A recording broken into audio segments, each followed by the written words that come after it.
Olá, tá começando o 309º episódio do ADT da Gigahertz, patrocinado nessa semana pelo Text Expander e também pela ExpressVPN. Quem tá falando aqui é o Marcos Mendes, e assim como toda semana o Rambo tá por aqui e o Coca também tá por aqui, o Bruno Casimiro segue numa missão secreta, ele não pôde estar por aqui hoje, o que quer dizer que você já sabe o que fazer. Mandem pra ele uma lontra e um coração pra saber o quanto ele é amado aqui por todos nós. Eu farei o mesmo, só que no Instagram pra ele, porque eu não tô mais usando o Twitter, mas quero saber de vocês. Coca e Rambo, tudo bem? Olá, Excelente, tudo bem? Tudo bem. Por que você não tá usando o Twitter? Então, o Twitter parou de funcionar pra mim.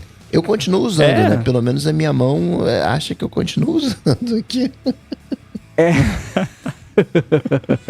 Pois é, né? Nessa maldição da quinta-feira. Foi na quinta-feira, não foi de quinta pra sexta que Foi o Twitchbot de parou de quinta funcionar. pra sexta-feira 13. É, verdade, Então, o que parecia... Nos primeiros 5 segundos parecia ser uma falha e depois ficou óbvio que não era uma falha, assim, de propósito. Não temos mais aplicativos, por enquanto, pelo menos de terceiros. Depois de uma semana de silêncio, o Twitter, na conta de desenvolvedores ou de suporte, falou, então, alguns aplicativos vão parar de funcionar porque eles estão respeitando as regras, e foi só isso que eles disseram. O que pra mim, o lado otimista diz, tá bom, existe alguma coisa a ser feita para que esses apps possam voltar a funcionar, mas basicamente é isso, né? Assim como eu tinha concluído no ar aqui há algumas semanas, o Twitter pra mim era o Twitchbot, eu era um usuário do Twitchbot. Sem Twitchbot pra mim não tem Twitter, porque o aplicativo oficial não funciona, ele não é feito pra ser usado da forma que eu usava o Twitter, então errado tô eu acho, mas não tenho mais usado. Tanto é que, assim, eu falei que quando eu ganhei acesso ao beta do Ivory, que é basicamente o Twitchbot só que pra Mastodon, mudou completamente a minha perspectiva do Mastodon, né? Por conta da minha experiência com o Twitter ser moldada completamente pelo Twitchbot. Eu só não tô tão ativo no Mastodon quanto eu poderia estar, porque não tem Ivory pra Mac ainda. Agora, quando tiver... Com certeza também vou ficar ainda mais ativo, porque eu fico o dia inteiro na frente do Mac, então às vezes, tá compilando? Twitchbot, né? Eu já tinha perdido esse costume, por isso até que a minha memória muscular não me fez ir parar numa tela de erro de login tantas vezes quanto o Coca, aparentemente. E você também, eu sei que caiu nessa, né? Agora, já adiantando, né? Óbvio que não estamos felizes com isso, né? Mas... Talvez algumas pessoas vão ficar surpresas com esse comentário, mas eu explico. Essa é a decisão certa, do ponto de vista puramente de negócios, pro Twitter. Porque era a única empresa de rede social que ainda tinha essa abertura de API no sentido de permitir que existam apps de terceiros, assim... completos, né, que vai ver se tem algum app de Instagram sem ser o Instagram. Óbvio que não, porque o app do Instagram é o app do Instagram, é o app, né, e o Twitter quer ser isso também, então, do ponto de vista de seguir os padrões do mercado e do ponto de vista de negócio, de faturamento e tudo mais, é o que tem que ser feito, mas foi feito, né, de uma forma...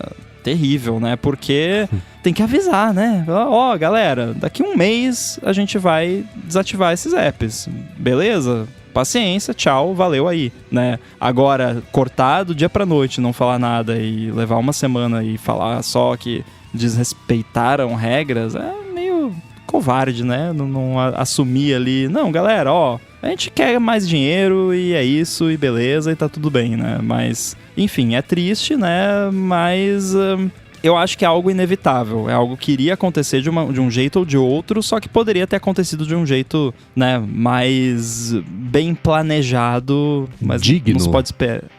Não se pode esperar muito isso, né, atualmente, mas enfim. Sabe uma relação que eu não vi ninguém fazer?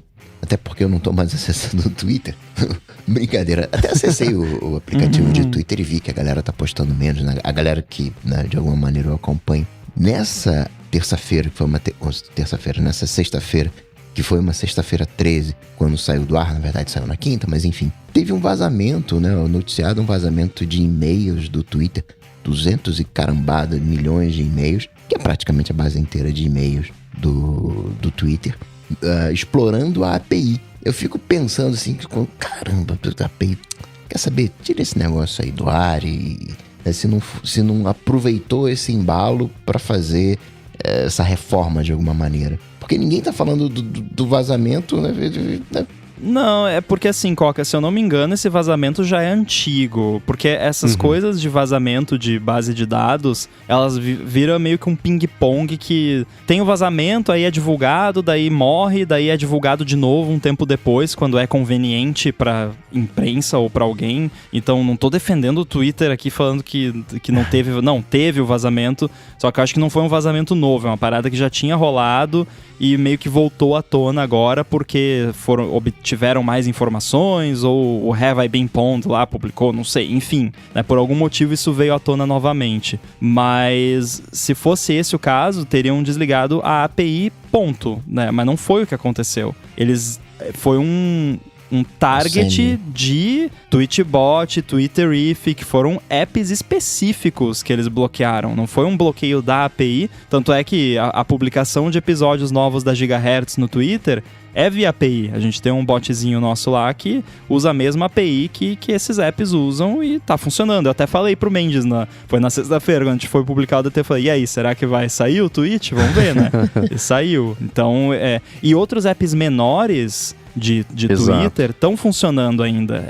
Foram só realmente os apps filé, né? Os top de Twitter.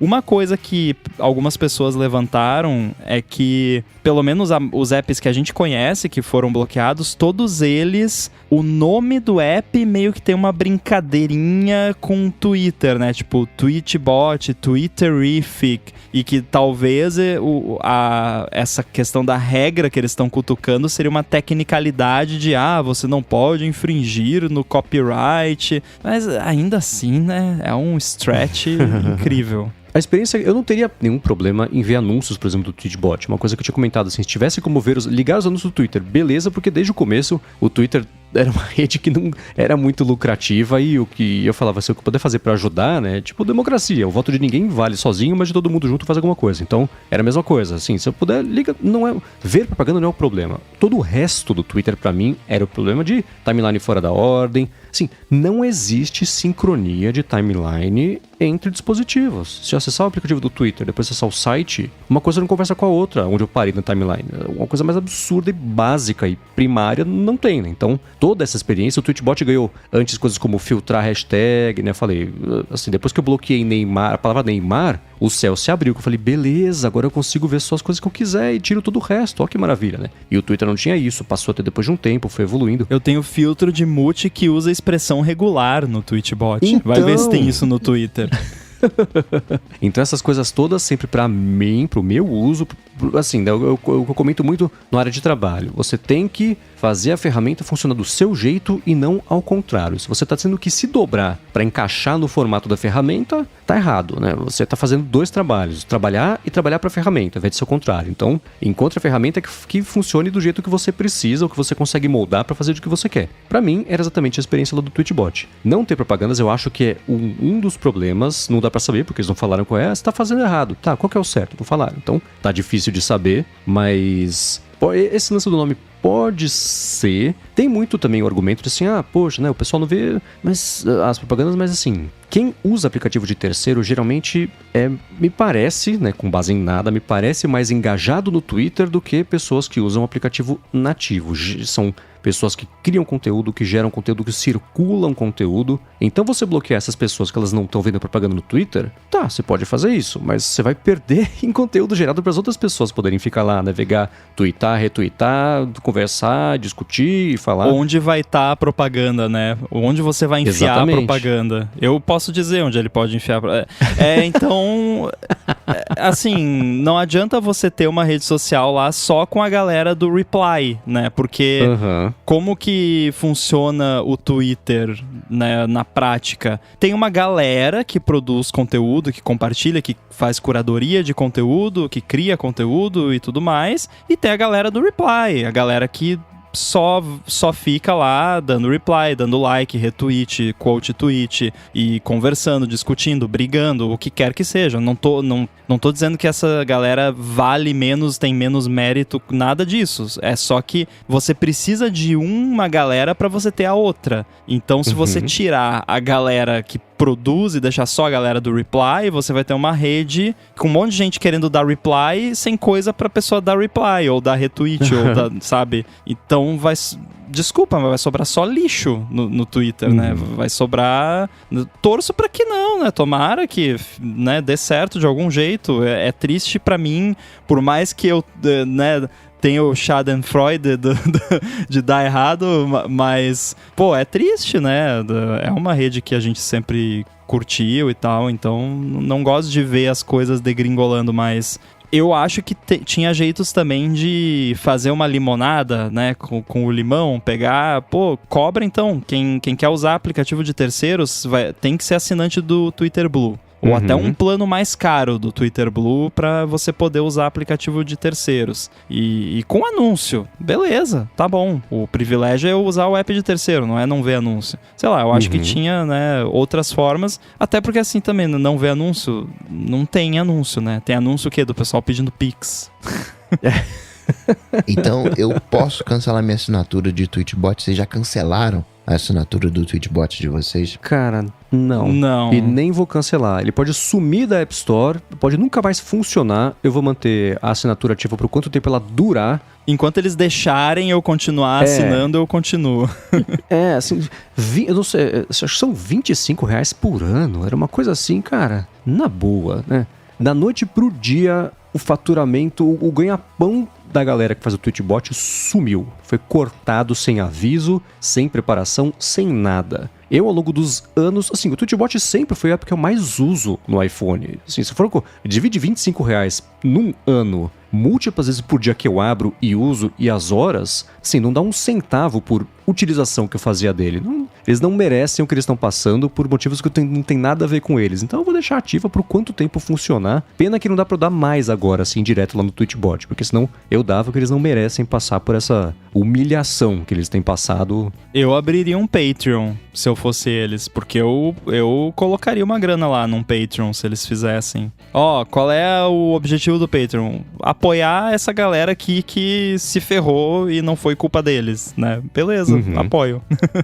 Então, E assim, uma coisa que eu percebi, o meu uso social... O meu uso do Instagram aumentou um pouquinho, o que era inimaginável há um ano, né? Mas no próprio Mastodon, assim, o Rambo falou um ponto importante. Ivory só tem pro iOS, no Mac não teria que usar o site, que não funciona pra mim. Então eu tenho usado só no iPhone, né? Então, a hora que sai um Ivory pro iOS, aí... É que nem o Cocó comentou esses dias, né? Quantas vezes... Pro Mac. Quantas vezes vocês já abriram um Tweetbot desde que ele parou de funcionar? Eu tava esperando... Eu ia conversar com o Rambo esses dias, de fazer um vídeo pra ele explicar como é que funcionava um aplicativo que tá no Bonus Track, que a gente falou sobre ele. Assim, em 3 minutos que o Rambo... Eu tava esperando o Rambo entrar na chamada, foi no dia que tinha saído o Tweetbot do ar. Eu tentei abrir umas 6 vezes o Tweetbot. Tava parado. Tweetbot. Não abre. Aí, é tipo quando acaba a luz, você entra no cômodo, você acende a luz, sabendo que não tem luz, você tenta acender. Foi a mesma coisa múltiplas vezes, né? Aí eu troquei o atalho aqui pra uma outra coisa mais útil pra mim. Nesses dias. Eu tinha por muito tempo num Space, né? Eu arrastava ali pra ir pro Space da direita, ficava o Tweetbot em tela cheia no meu Mac. Por anos eu usei assim, principalmente na época de firma. Que aí o app lá demorava pra compilar, mesmo compilação incremental. Aí às vezes eu tava trabalhando em alguma coisa mais pesada e tal. Vai levar um minutinho aqui pra compilar? Né? Arrasta no trackpad ali, lê meia dúzia de tweet, volta, compilou, rodou. Agora começou a me incomodar isso, aí o que eu fazia? Eu criei uma imagem no preview lá, tudo preto, escrito em letras garrafais, volta pro trabalho.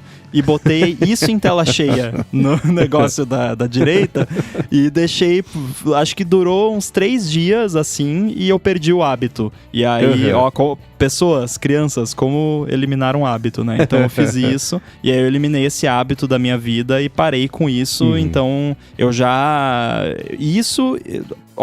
Fica a dica, isso e o lance de não deixar o mail aberto foram coisas que diminuíram a minha ansiedade, assim, eu diria que em mais de 60%. Porque era uma ansiedade, assim, ai meu Deus, tem e-mail, o que é, né? E era spam, 99% das vezes. Até que um dia, uma semana lá, eu resolvi, não vou abrir o mail nenhum dia essa semana, eu vou abrir uma vez na segunda e uma vez na sexta. E era uma semana normal de trabalho. Fiz isso, Sabe o que aconteceu? Nada. Ou seja, toda aquela ansiedade, todo aquele tempo gasto abrindo e-mail e perdendo o foco das coisas, perdido, inútil. Então, hoje em dia, eu abro o e-mail uma vez por dia. Normalmente, ou no começo ou no final do dia, eu abro uma vez, vejo o que tem, fecho, não abro mais. E a mesma coisa eu comecei a fazer com o Tweetbot, uma vez, 2 por dia no Mac. Aí no iPhone, tô esperando o elevador, aí, beleza, vai ali, olha o Mastodon ali, o Ivory hoje em dia. Mas no Mac eu parei, tomara que um Ivory pra Mac não me faça voltar a ter esse hábito, né? Você falou de e-mail, Rambo, mas isso é válido para qualquer notificação. Alguma vez o seu iPhone acendeu e você não olhou para ele?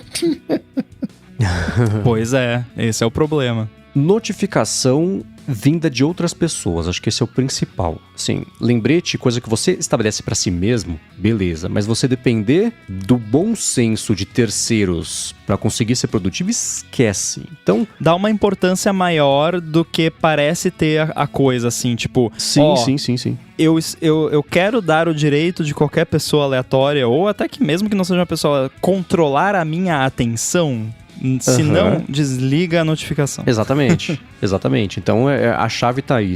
Notificação de e-mail, ninguém precisa de notificação de e-mail. Ninguém, né? Não, detalhe, eu não tinha, né? Mas eu deixava aberto e aí aparecia a bolotinha ali, né? Então, não é uma notificação, mas né? É pior ainda, porque aí você não sabe o que é. Aí você fica mais curioso ainda. Tem uma bolinha ali, o que será que é? Ponto zip. Exatamente. É a mesma coisa, né? Mas um lance que eu ia comentar sobre o uso social, assim, mesmo no Ivory eu tô usando metade do tempo, e não é por falta de conteúdo. Tem bastante conteúdo, bastante coisa bacana por lá. Muita gente que gerava a maior parte dos conteúdos que eu lia na minha timeline do Twitter, que eu sempre segui poucas pessoas, já tá lá, já migrou, tá rolando, tá tutando, sei lá como é que é ou a gente vai traduzir o termo aqui. Postando. Tá postando, beleza. Mas a vontade de interagir socialmente, digitalmente, agora é a mesma que eu tenho de interagir socialmente pessoalmente, quase nula.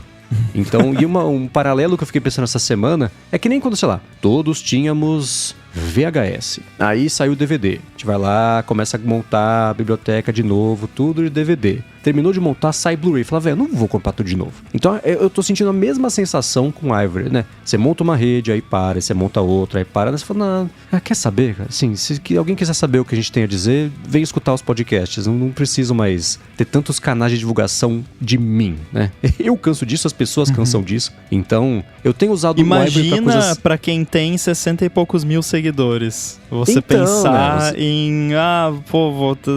que legal. Eu tô com 6 mil no Mastodon. Eu achei que não ia chegar a tanto, mas... Obrigado, inclusive, todo mundo.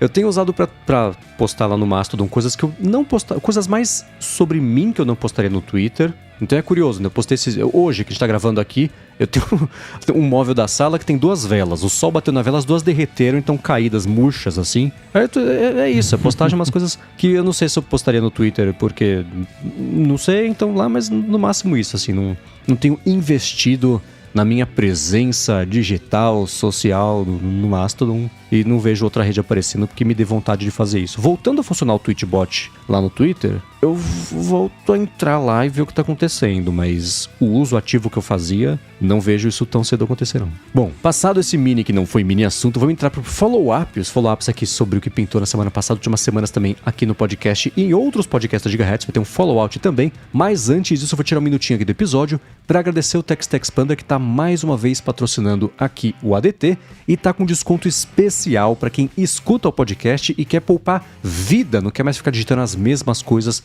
o tempo inteiro. O Text Expander é uma das ferramentas mais úteis de produtividade que eu já usei, tanto no iPhone, quanto no iPad, quanto no Mac também, e tem para Chrome, tem para Windows, vai chegar para Android em algum momento, que tinha beta até recentemente, deve estar trabalhando e finalizando isso aí, e ele bem basicamente serve para você poupar vida. Você tem textos que você digita repetidas vezes no dia, na semana, no mês, seu nome completo, num cadastro, por exemplo, você digita e você erra uma coisa, ou então um telefone, errou um telefone, aí que você vai cadastrar, pronto, você para de receber as comunicações que você receberia pelo telefone porque você digitou errado e nem percebeu. Com o Text Expander, isso não acontece porque você cadastra pequenos atalhos de teclado e quando você digita o atalho, ele troca pelo texto completo. Então, no meu caso aqui, eu tenho atalho de teclado para os patrocínios. Isso que você está escutando, que eu estou lendo aqui agora, não esse pedaço que é improviso, mas ainda assim os argumentos todos são um atalho que eu tenho para cada patrocinador aqui da Gigahertz, específico para cada podcast, ao invés de ter que ir atrás do e-mail e tudo mais, tá tudo cadastrado bonitinho.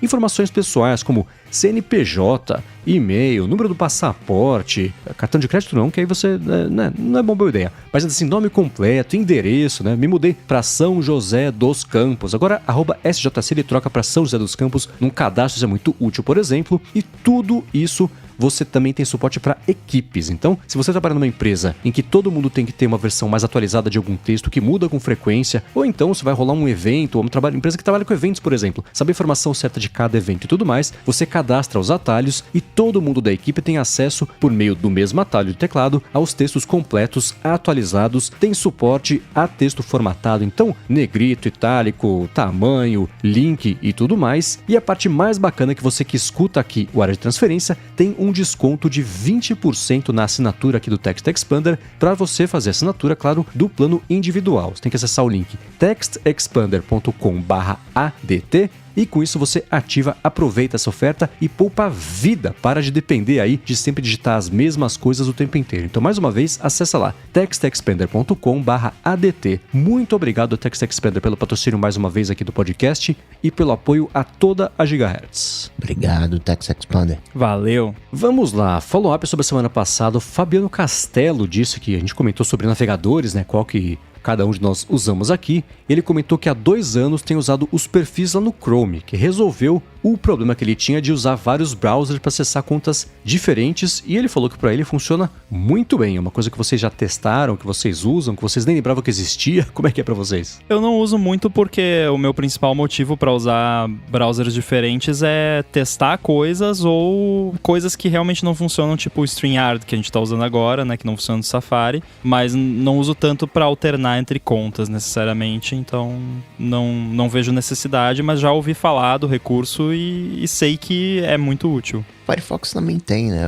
São os containers, né? Alguma coisa assim. Só que isso é novo. Isso aí, né? Ele fala, né? Que usa nos últimos anos. É novo. Eu já uso o navegador faz muito tempo. Já tive que bolar a solução. Aí fica que nem o atalho de teclado do Tweetbot, né? Tem que escovar o cérebro para remover o hábito. Eu tenho esse problema com funcionalidades novas em navegador. Vocês usam, por exemplo, aqueles grupos de abas do Safari? Ah, eu uso pra caramba. Me adaptei bem. Foi um dos motivos que eu mencionei pra não continuar usando o DuckDuckGo, inclusive no Mac que eu tava usando, né? Uhum. A falta do grupo de abas. Cara, eu uso pra agrupar abas, jogar rugby, né? Aquela entrevista lá. Não, é porque... É que eu tenho uma coisa, eu sei que muita gente não é assim. Eu acho que... eu não sou o Siracusa, né? Que, tipo, fica com 50 janelas abertas com 1000 abas em cada. Então, assim, às vezes eu tô pesquisando alguma coisa. Tipo, recentemente eu tava estudando muita coisa de machine learning. Aí, pô, tá acabando o meu tempo aqui, eu vou ter que fazer alguma coisa e tal. Não vai dar tempo de estudar tudo hoje, eu vou ter que deixar isso pra outra hora. Se eu fechar todas as abas, eu perco elas. Se eu deixar aberto ali, vai ficar aquilo semanas aberto ali à toa, me incomodando e sendo poluição visual no meu computador. Minimizado igual, fica ali, fica feio. Aí, cara, grupos de abas. Eu tenho um grupo lá que é estudo de machine learning. Aí quando eu quero continuar, eu abro lá, abro outras abas, já estão as abas lá. Eu tenho um grupo de abas do AirBuddy, que eu deixo lá as issues do GitHub que eu tô trabalhando, ou algum link de alguma pesquisa que eu tô fazendo pro app. E assim eu tenho vários grupos de abas. Então, pra mim, esse modelo funciona. E além dessa abordagem, uma outra que eu tenho, existem grupos de abas que eu preciso abrir em determinadas tarefas. Eu tinha atalhos para isso. Então, né, sei lá, no boné A que eu preciso dessas abas. Eu abria aquelas URLs. Tô com um boné B, né, atuando como a pessoa B, numa função B. Aí eu tinha um atalho para abrir as outras abas. E isso eu consegui migrar pro grupo de abas. Eu vou ali com o mouse, boné A, boné B, e assim vai indo. Então eu tenho essas dinâmicas do Rambo de estudo e abas fixas. São aquelas que eu tô sempre trabalhando em cima, consultando de alguma maneira. Eu já fiz esse esquema também de meio que usar como automação, né? Pra você... Quase como favoritos dinâmicos. Eu tenho Eu tenho um aqui que é tipo do Stack Trace, por exemplo, que até essa eu posso até apagar porque eu não uso mais, mas na época que pra publicar o Stack Trace eu tinha que entrar em 3 coisas diferentes, eu já deixei esse grupo que eu abria, ele abria as 3 coisas já. Eu vejo muito esse grupo de abas como favoritos dinâmicos. Ou seja, não é aquela lista fixa. Eu vou colocar um, vou tirar outro e é conforme o uso. Isso eu acho bem legal também. Eu acessei meu grupo de abas aqui, eu tenho um chamado Móveis, que é de quando eu me mudei pra cá em março do ano passado, que foi a última vez que eu tentei usar um negócio desse, pra você ver como os perfis de uso são diferentes. Já eliminei, porque eu comprei os móveis que estão abertos ali naquela aba, faz meses que eu não preciso mais disso. Mas é curioso, pra mim, sei lá, quando eu vou trocar de tarefa, mesmo que sejam sites recorrentes, eu tendo a abrir o site que faz parte do processo de trocar o pedaço do cérebro, virar, manobrar, agora encaixar ele nesse módulo, qual que eu falar, o boné A, o boné B, então eu entrar, sei lá, publicar o Bolha Dev, que tem sites específicos que eu entro todo dia. Eu entro todos os dias. Eu tenho uma automação que dispara um dos sites, que é o que a gente usa o ClickUp para as tarefas, e o que a gente vai comentar em cada dia no podcast, mas ainda assim o resto para publicar e tudo mais. Faz parte do processo de entrar no mindset de fazer a gravação, edição e publicação. Eu entrar lá, abrir, é o tempo de adaptação. Ao invés de trocar, né, de um segundo para outro de contexto, eu vou aquecer, vou esquentando ali, vou aquecendo enquanto eu vou abrindo. Então, sei lá, nunca entrou no meu workflow eu ter isso já tudo pré-assado, bonitinho e só abrir. Esses grupos, eles preservam sessão logada em site? Normalmente sim. Depende se o site... se isso funciona no site, né? Porque tem site hoje em dia que, inclusive, tá cada vez mais complicado. Vocês têm notado isso? Que parece que nada mais fica logado hoje em dia.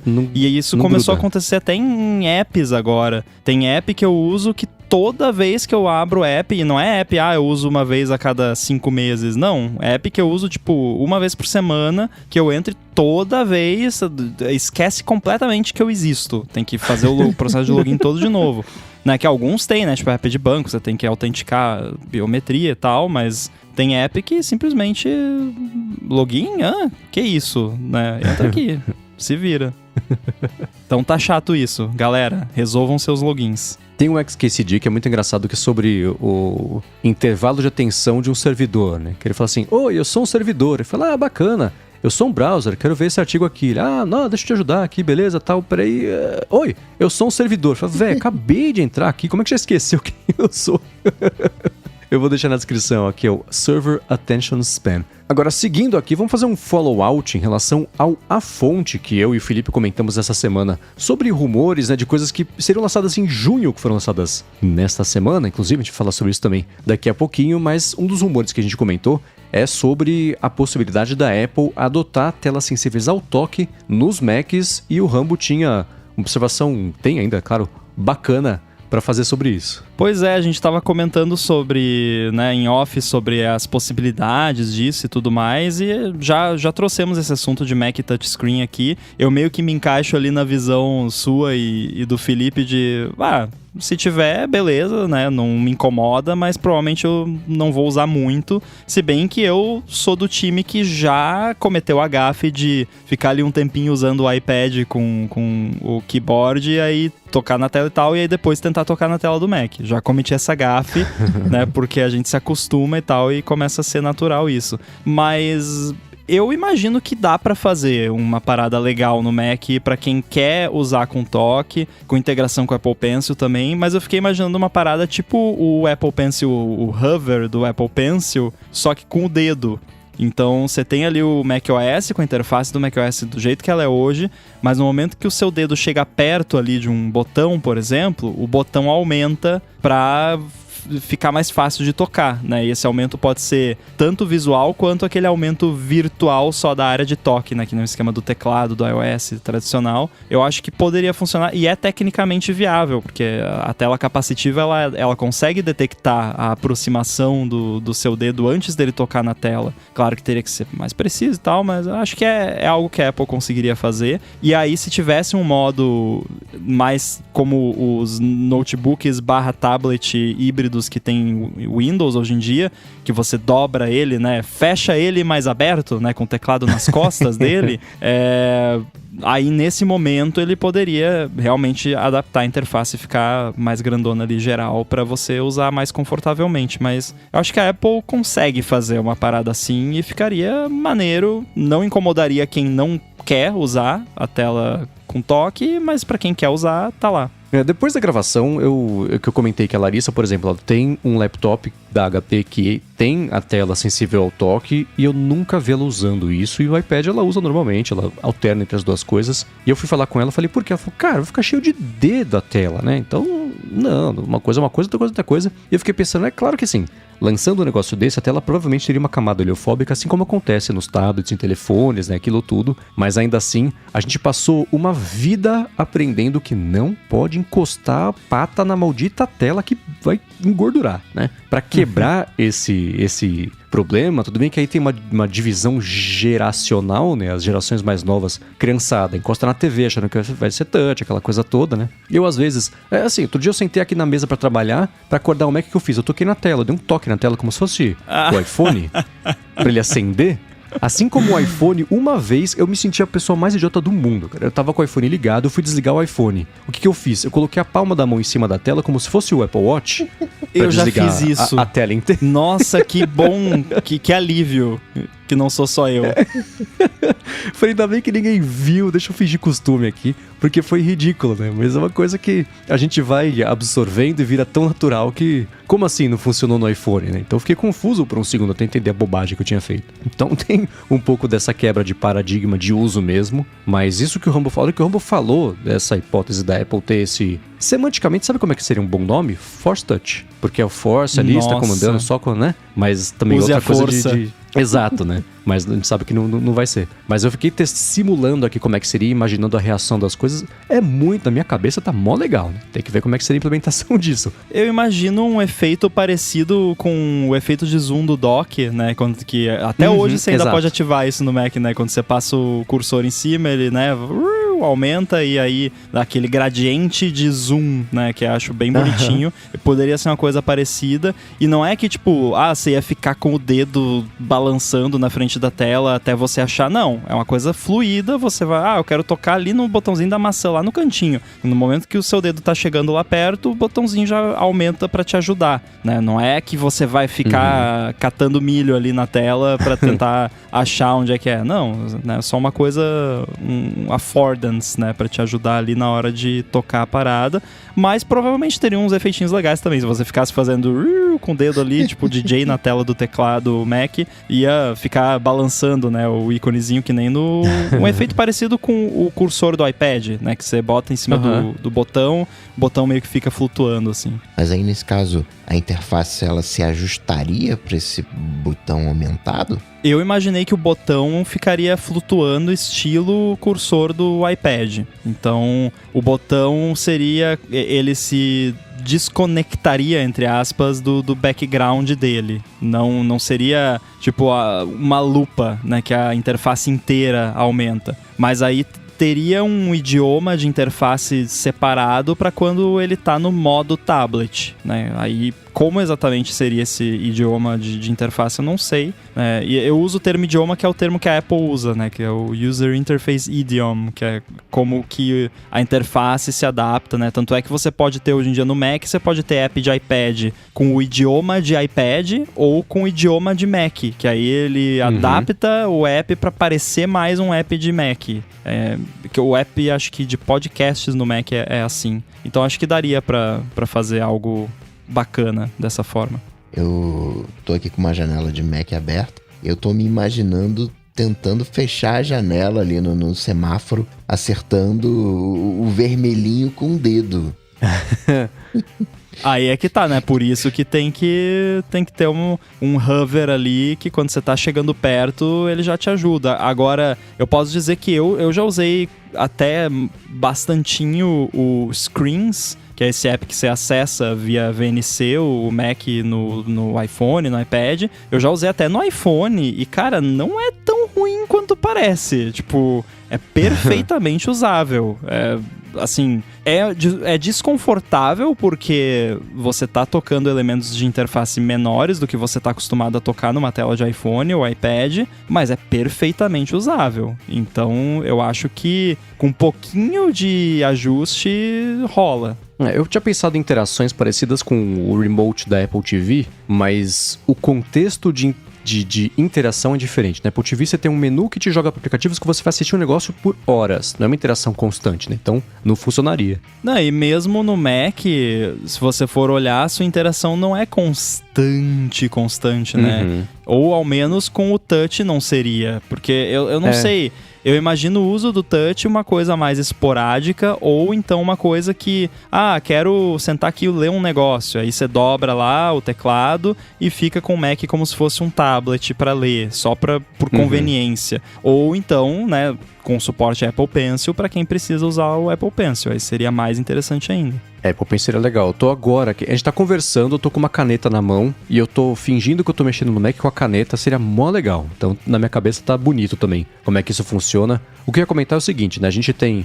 Na Apple TV você mexe num menu pra depois dar play alguma coisa e assistir, né? Então, no Mac, sei lá, pra mexer no Photoshop, por exemplo, no Mac, com a tela sensível ao toque, não dá, né? A interface ela é feita para um dispositivo de apontamento de precisão. Sei lá, né? Você tem tudo muito colado, muito grudado. Adaptar para aparecer com a interface do iPad é uma possibilidade, mas aí você teria que ter o modo tablet e o modo desktop ou modo mouse, que é como é o Windows há um tempão, sabemos disso, o ponto não é esse. Mas o diabo está nos detalhes como sempre, né? Como é que você implementa isso sem despertar a absoluta ira de quem falou...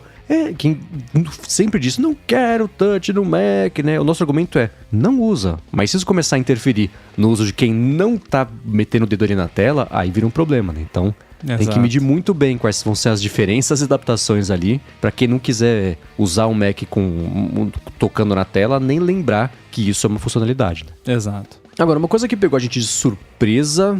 foi o lançamento nessa semana. Por enquanto, estamos gravando na quarta-feira à noite, vai saber temos 3 coisas novas aqui, né? MacBooks Pro 14 e 16 polegadas com chip M2, Mac Mini com chip M2, acabou o Mac Mini Intel, e o HomePodão novo. Não sei qual que foi a maior surpresa pra vocês. Pra mim, foi isso ter sido anunciado agora, uma na sequência da outra, né? Olha, surpresa pra mim nenhum foi, porque, né, já tínhamos aí vários reports de tudo quanto é lado, mas precisamos dar aqui os parabéns pro Felipe, né, porque acho que tudo isso que foi lançado, tinha acho que artigo dele lá no 9 to 5 de junho do ano passado, até antes, falando, vai ter um Mac assim, vai ter um HomePod assim, então, surpresa que esses produtos foram anunciados, nenhuma, mas sim... Digo agora.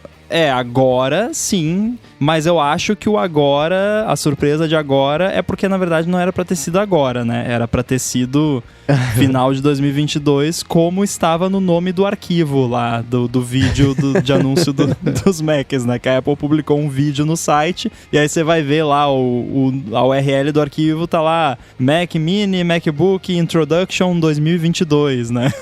E claro que pode ser, sei lá, produziram em 2022, ou ficou pronto o vídeo final, né? Antes de saírem do recesso feriadão de festas ali, fizeram o vídeo e aí botaram 2022, mas a gente sabe que não, que era pra ter saído no final do ano e não saiu, coisa de, né, supply e tal, então rolou agora, isso sim foi uma surpresa, uma surpresa legal, né? Sem dúvida. Pra mim não foi exatamente uma surpresa, o que pra mim foi mais surpresa, embora também já tivesse sido falado, é que no tal do HomePod Mini tem termômetro e sensor de umidade, que foi lançado há 2 anos. Isso me dá uma raiva. Que nem no Apple TV também tinha um negócio desse, né, que tinha Bluetooth escondido e aí habilitaram para você, quando aproximasse do iPhone, realizar a configuração, né, de maneira mais fácil. Eu fico danado com isso. Você comprou um negócio tem 2 anos, você tá 2 anos sem usar o termômetro, porque... Tudo bem, de repente era porque precisava atualizar não sei o que, de não sei o que lá, mas isso me deixa danado a vida. Então, eu acho que eu cheguei a comentar isso com o Mendes em off na época, porque eu acho que o Gurman Falou tinha, disso. ou foi a iFixit que achou, né, no Teardown, e aí o Gurman meio que confirmou que o HomePod 22 Mini... de março de 2021, essa matéria. Achei aqui agorinha. Isso, que o HomePod Mini tinha um sensor de umidade e temperatura que não estava sendo usado para nada, e se eu não me engano, pelo que a iFixit levantou, esse sensor estava posicionado de uma forma que parecia ser com a intenção de medir a temperatura e umidade do ambiente, não do device, que poderia, né, ter lá, sei lá, para diagnóstico ou para controlar alguma questão de segurança e tal. Mas a minha teoria, que eu acho que eu levantei na época, é que eles estariam coletando leituras desse sensor para ver se ia rolar, né, e para calibrar e fazer todo, porque eles queriam uma parada precisa, que é uma coisa assim. Isso a gente precisa tirar o chapéu pra Apple, que eu pego aqui um ESP32, um Raspberry Pi, e compro um sensor de 50 centavos numa lojinha de eletrônica e faço um negocinho HomeKit que mede a temperatura. Mas qual vai ser a precisão dessa porcaria que eu fiz, né? 1 grau, 1,5 grau, meio grau, não sei. Mas como é que a Apple vai saber o certo? A Apple quis fazer um... Como assim? Como é que a Apple vai saber o certo? O HomePod Mini tá na casa da pessoa... Ele tá falando lá 20 graus, 22. Como é que a Apple vai saber se tava realmente 20 e 22 lá? Não, ela passou 2 anos tentando. Exatamente. Você não pode deixar. Não, é aquela coisa, não é só isso, mas é tipo assim, a gente tem um sensor de temperatura, como que a gente cancela a temperatura interna do HomePod para não interferir na leitura da temperatura ambiente, por exemplo. Isso é o tipo de coisa que você coletando dados, né, em ambientes, mesmo ambientes desconhecidos, você consegue fazer inferências. E eu tava fuçando no software que saiu hoje lá, e eu vi que eles estão usando até machine learning na parada do sensor de temperatura e umidade. Então tem um lance bem... Assim, não é uma parada tão simples, é uma parada relativamente sofisticada, provavelmente porque tem que cancelar ali temperatura, interferência do próprio HomePod e tudo mais, para que tenha realmente uma medição satisfatória. Inclusive, logo depois que você atualiza o HomePod, você vai ver ali que ele fica no Home com status de calibrating. Ele fica um tempinho ali, acho que levou uma meia hora, mais ou menos, ficou lá, calibrating, e aí ele começou a mostrar a temperatura. Então, realmente é uma parada que eles quiseram fazer de forma precisa. Eu tô bem empolgado pra instalar isso aí, porque assim, eu tenho 2 HomePods mini que eu uso pra TV lá na sala, aqui na sala de casa, e tem um HomePod na parte de fora da churrasqueira. Então vai ser legal eu usar o HomePod pra saber a temperatura externa e aqui o HomePod da churrasqueira e o HomePod interno pra saber a temperatura aqui dentro de casa. Mas tô atualizando loucamente aqui o aplicativo Home pra ver se aparece aqui o update do HomePod. Por enquanto não apareceu. Tô de fora ainda. O update vai aparecer só semana que vem, porque hoje saíram as versões RC, né? Vai sair a versão pra todo mundo só semana que vem. Eu falei com o Homebase, eu vou forçar o update. Eu morro de medo de atualizar o HomePod, né? Porque não, se quer forçar o update, eu te mando o profile, você instala aí. Oba! Então faz isso. Mas eu mando só pro Mendes, tá? Pra mais ninguém. Porque isso é que esse não é de developer, esse é public beta, né? Se você quiser, é só você entrar lá. É beta.apple.com, acho que é, e você instala. Mas enfim, pra deixar claro, né? Pra quem a gente puxou o assunto aí do sensor, a Apple anunciou um HomePod novo, que é velho, né, na verdade.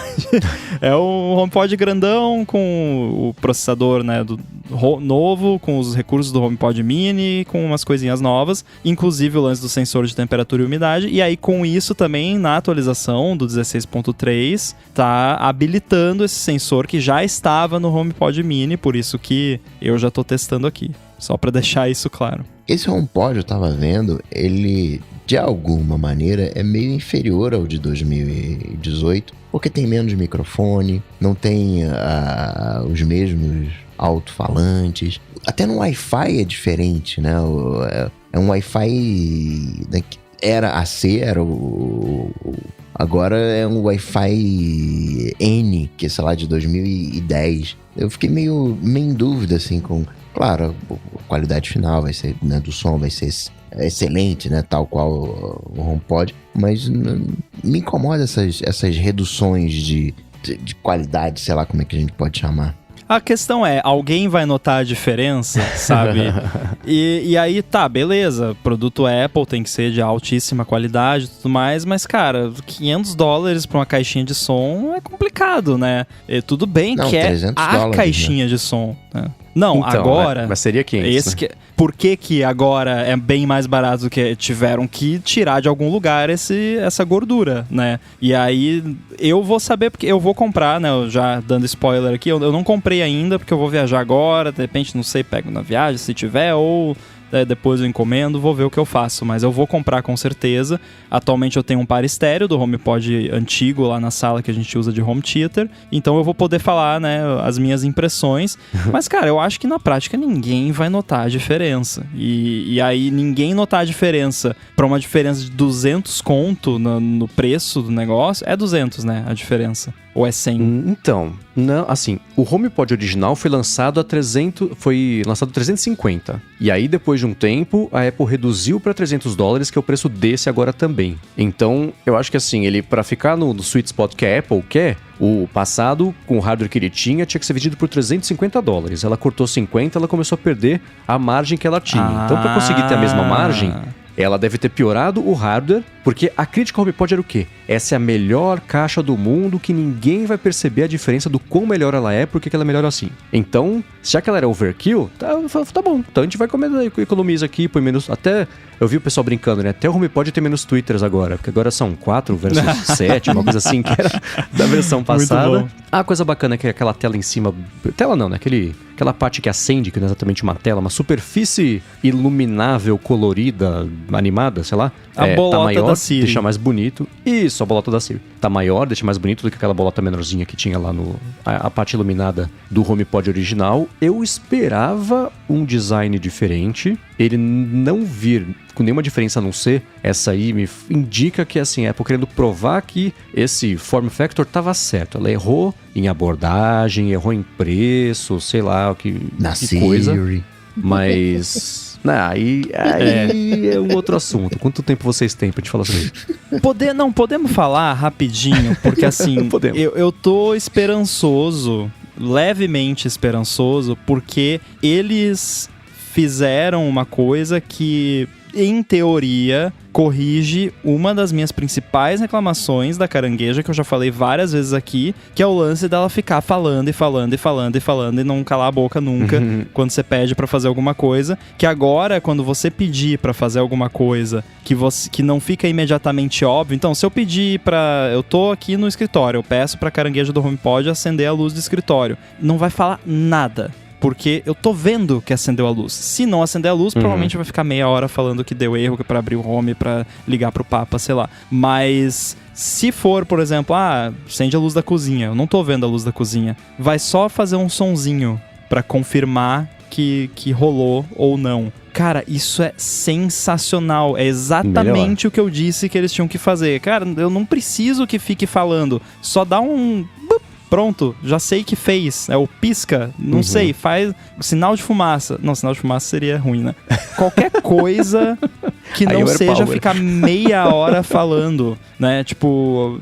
Ok, eu já liguei a luz, agora você pode ficar muito feliz, porque a luz está ligada. Olha que legal como tá claro aqui, olha, me olhe, me note. Isso é ótimo nas situações em que dá certo. Imagina você tá em casa conversando com alguém, aí faz bup, você fala, nossa, o que a Siri fez? Pra quem que ela mandou uma mensagem, um áudio, uma gravação, que ela comprou no iFood? Não, então... mas é que aí não é home, aí é outra história. Aí não... Até porque essas coisas têm confirmação, não sai mandando mensagem sem confirmar antes.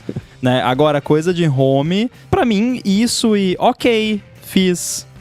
Dá na mesma, tipo, eu prefiro então, isso porque pelo menos, tá, beleza, eu vou ficar apavorado, mas é um apavoramento.zip, né? Tipo, vai fazer e beleza, é o boop da morte, né? Você não sabe o que te espera atrás daquele boop. É isso, o problema é isso. Eu tava conversando com a Larissa aqui em casa faz um tempo, aí do nada o HomePod, a Siri fala, done? Oi, o quê? O que você fez? O que você fez? Me explica. Socorro. E não tem um histórico de comandos, dá pra consultar. Até hoje eu não sei o que ela fez. Ela fez alguma coisa, mas o que ela fez eu não faço ideia. Daqui a pouco chega a polícia na sua casa. Recebemos uma chamada de emergência. Exatamente, né? Então, nessas situações, só que eu fico inseguro em relação a isso, mas de resto... Mas então, que bacana. diferença faz? Ela fazer a coisa errada e falar, ou fazer a coisa errada e fazer boop? Porque quando ela fala, ela não fala, eu explodi a sua máquina de lavar, sei lá, que é uma coisa que você não queria que ela fizesse. Ela só fala, tá bom, fiz. Por isso que, né, quando ela devia falar mais, ela não fala. Esse que é o problema, né? Aí quando dá erro, fica meia hora falar uma bíblia lá pra falar que deu erro. Então, só faz um sinalzinho sonoro e aí, beleza. Pelo menos... Além de ter o incômodo de ter feito a coisa errada, pelo menos não tem incômodo de ficar, né, falando, te enchendo o saco. Agora você vai comprar um ou vai comprar dois para usar de estéreo na TV? Ou vai trocar todos os seus HomePods minis por HomePods fulls? Como é que vai ser a sua estratégia? Não. Porque o HomePod grandão, o som dele é muito potente, então para espalhar assim pela casa não é o mais adequado, a não ser que você more numa mansão gigante. Então aqui onde tem HomePod mini tá de bom tamanho, literalmente tá de bom tamanho. Agora eu vou comprar um par estéreo para trocar os que eu tenho na sala, que eu uso como home theater. E aí os velhos lá da sala, não sei ainda o que eu vou fazer com eles. De repente eu boto aqui no escritório, fazer um esqueminha legal aqui, mas tô curioso, tô ansioso para ver aí como é que vai ser. E você, Coca? Não, eu acho a interação... talvez esteja resolvido o problema da carangueja, mas eu não vou com a cara do HomePod. A maneira de interagir não me pega. É só não interagir. Só deixar, mas aí eu compro um novelo de lã e deixo ali e pronto, se não é pra interagir. Enrola numa caixa de sapato. Aqueles botijão de gás com aquela toalhinha de renda da vovó, né? O vovô pode. É curioso, eu tenho curiosidade de testar dois HomePods estéreos, os grandões, na TV da sala. O problema que eu tenho é que o móvel onde ela tá, que foi o que desenhei inclusive, não pensando que um dia existiriam HomePods, não tem onde ficar simétrico e bonito ter dois HomePods em um lugar decente ali na TV. Então mata o propósito, eu tenho os dois pequenininhos num lugar que encaixa ali. Então a curiosidade seria só de tecnológica para saber. Eu tenho um HomePod grandão aqui no escritório, eu tô encostando nele agora aqui, e é o que eu uso para escutar música por aqui, mas eu não vi nenhum benefício para fazer upgrade, por exemplo. Ele que bom que ele voltou à linha, porque para de, por que o HomePod mini você não tem o HomePod normal? Ele é mini do quê, né? Acabou essa conversa pelos próximos 2 anos, provavelmente. Então, na real, o meu medo, e o medo de todo mundo, eu acho, que fazia essa piadinha, inclusive eu, é a questão de você não ter alternativa, sabe? Mas tem o som, não sei o que. Tem, é bom, o som é bom, mas não é HomePod, entendeu? É que pra quem a parada funciona, tipo, eu estou extremamente satisfeito com o par estéreo na minha sala lá, não tem fio, tá tudo bonitão lá, roda áudio espacial na Apple TV, faz vir som de trás, não sei como, né, que eu já falei aqui. Então, pra quem tá satisfeito, o Marco Arment lá, né, do ATP também falou a mesma coisa, que tem trocentos HomePod grandão. No caso, eu só tenho 2 grandão, ele tem um monte lá, e conheço outras pessoas que tem. Pra quem tá feliz, a pessoa tá feliz e fica... Eu tava nessa, tipo, eu ficava falando pro Rafa que, cara, não pode acontecer nada com esses HomePods, porque eu não sei o que eu vou fazer se estragar. Tipo, o que eu vou fazer? Vou lá numa loja comprar uma soundbar horrível, que eu vou ter que ligar com cabo, e toda vez que eu olhar pra aquilo vai doer os meus olhos? Não, né? Então vou ter que catar no eBay lá, pagar $10 mil por um HomePod que não vai nem receber atualização de software daqui a 1 ano. Então essa era a preocupação dessa galera, inclusive eu, que tudo bem, é um produto de nicho, é um produto caro, é um produto que não é todo mundo que compra, mas pra quem comprou o original e tá feliz, e agora o original tá ficando velho e começando a mostrar sinais de velhice, é muito bom saber que, beleza, temos como continuar sendo felizes, né? Ao menos se ele for pelo menos tão bom quanto o original, né? Tomara que seja. No papel não é, né? Mas vamos ver na prática. Que eu sei que tem um lance que o HomePod branco, especialmente, ele envelhecia meio rápido. Ele encardia um pouquinho. Então acho que a Apple trocou ali como é que ela fala que é uma Acoustic Transparent Fiber que envolve ele. Ou seja, tem a fibra, mas ela não abafa o som, não absorve o som. Ela passa toda ali. O que você falou é verdade, assim, o bom que HomePod grande existe de novo, que é um seguro pra quem tem e tá com medo dele quebrar. Mas, tirando isso, se quebrasse o meu, eu compraria um outro grandão pra ter um grandão, mas não tenho vontade de ter outro, por exemplo, pra fazer um par estéreo lá na TV. Agora vamos falar sobre os MacBooks Pro, que eram pra ter saído em novembro, dezembro, aí daqui a pouco eles vão sair em junho e chegam na semana que vem, né? Mas foram anunciados nessa semana. O hardware mesmo, a especificação e tudo mais, aqueles 20% de ganho versus o M1, foi surpresa ou era previsível já por conta dos iPads, por exemplo, que estava usando lá a mesma base de chips? Eu esperava um pouco menos, na real. Eu não que, meu Deus, né? Uau, que incrível, mas esperava menos desempenho, aumento de desempenho com relação ao modelo anterior. Mas como eu já tinha comentado com você em off, antes de ser anunciado, eu falei, cara, você sabe, provavelmente vai ser só o processador e talvez o padrão de Wi-Fi, a não ser que tenha algum recurso maneiríssimo novo, não é pra mim, porque eu já tenho aqui o M1 Max, tá ótimo. Agora que deu uma coceirinha quando eu vi lá no slide lá, 25% mais rápido compilação no Xcode, daí você fica, putz, se eu economizar 25% do tempo que eu espero compilar as paradas, quanto dinheiro a mais eu posso fazer nesse tempo, né? Você fica fazendo a conta, então não sei, mas acho que é bem improvável, porque não tem o fator shiny object, né? Tipo, é muito sem graça, né? Tipo, eu já tenho aqui o 14 polegadas M1 Max, aí eu vou lá, compro outro 14 polegadas M2 Max, tá, eu não vou nem saber qual é qual, né? Olhando um do lado do outro. Então, não tem a graça, né? De ser um produto diferente, né? Mas o lance da performance é bacana, mas é aquela coisa que a gente sempre fala pra enorme maioria das pessoas, inclusive, muito provavelmente eu me incluo nessa, se você já tem o modelo anterior, não é o tipo de upgrade que vale a pena fazer. Esses 20% tá mais ou menos dentro do salto que teve do M1 pro M2, né? Ali os 20%. Mas eu acho que não vai bater esses 20% não, sabe por quê? Claro que tem a velocidade do próprio núcleo da CPU, mas os novos núcleos que vieram, eles são de eficiência, eles não são de performance. Então é como se você tivesse a máquina mais solta pro uso do dia a dia, mas ali no poder de fogo, eu acho que vai ficar mais para 10 do que para 20. Mas se eles estão divulgando 25% melhor de compilação, é porque em algum momento eles compilaram e viram 25% mais rápido, né? Óbvio que esses testes são, né, em alguns feitos para...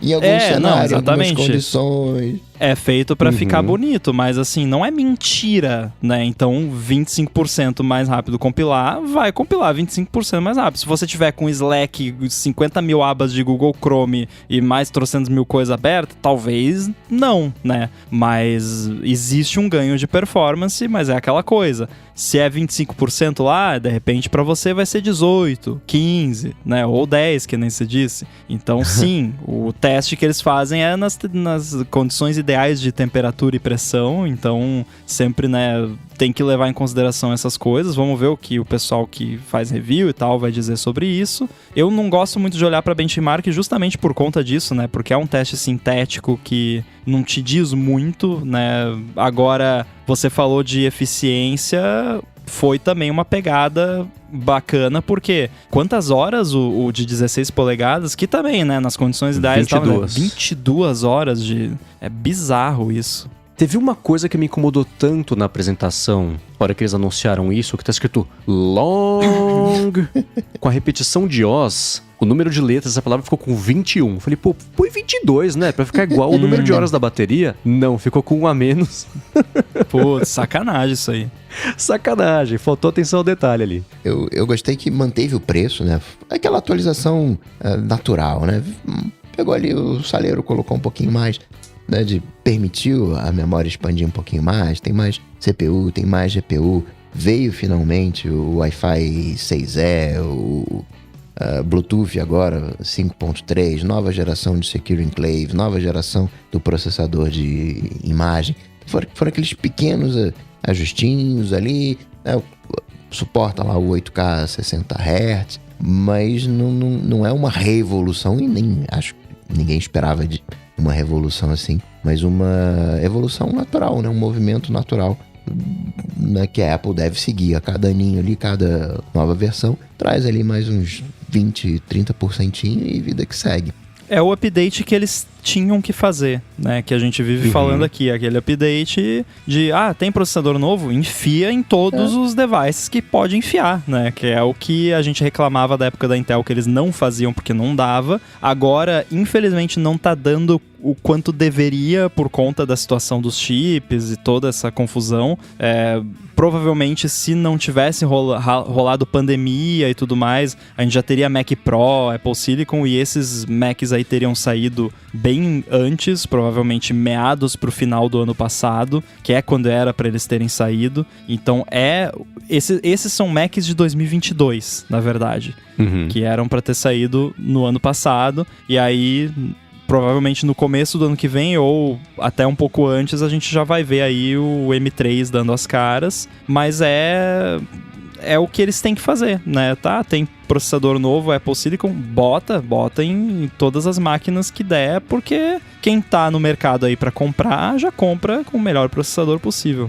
Agora, uma coisa que eu fiquei bem feliz foi de não ter comprado, como era a minha intenção, um MacBook Pro agora nessa viagem que eu fiz no comecinho do ano, porque a gente sabia que em algum momento, em breve, chegariam os MacBooks Pros novos, com M2 e tudo mais, né? E aí, eu cheguei lá, quando eu tava na viagem, eu arreguei e falei, não quer saber? Acho que eu vou economizar um pouquinho, vou lá pra Portugal na metade do ano, aí já vai ter lançado, compro por lá e tudo mais. Aí saiu, agora, né, nessa semana quando saiu, eu fui lá no detalhe os preços e vi que na Europa ele é mais barato que no Brasil, óbvio, mas ele acaba sendo relativamente mais, ele é importantemente, consideravelmente mais caro que nos Estados Unidos. Falei, o quê? Aí o que eu fiz hoje foi comprar um MacBook Pro de 6 polegadas M2, o modelo básico, né, que tem o M2 Pro, que vai chegar aqui eu vou dar poucos detalhes, mas em breve. E, enfim, tô bem empolgado, bem feliz. Finalmente vou poder parar de pensar nisso pelos próximos 10 anos, que foi o que eu comentei a respeito disso, né? Muito bom. Fazia muito tempo que eu queria trocar de computador. Vou trocar, ficar mais feliz ainda quando acostumar com o teclado, que eu sei que é a principal diferença que eu vou sentir, porque o Note eu sei que acaba sendo invisível, fica barra preta, cobre e tudo mais. Mas eu tô bem empolgado. Finalmente vou trocar de computador depois de um tempão. O que quer dizer que o meu MacBook Pro atual está à venda, tá? Quem tiver interesse, falar comigo, que tá um preço bem camarada, porque tem uma lição de casa para ser feita nele. Então dá pra falar comigo.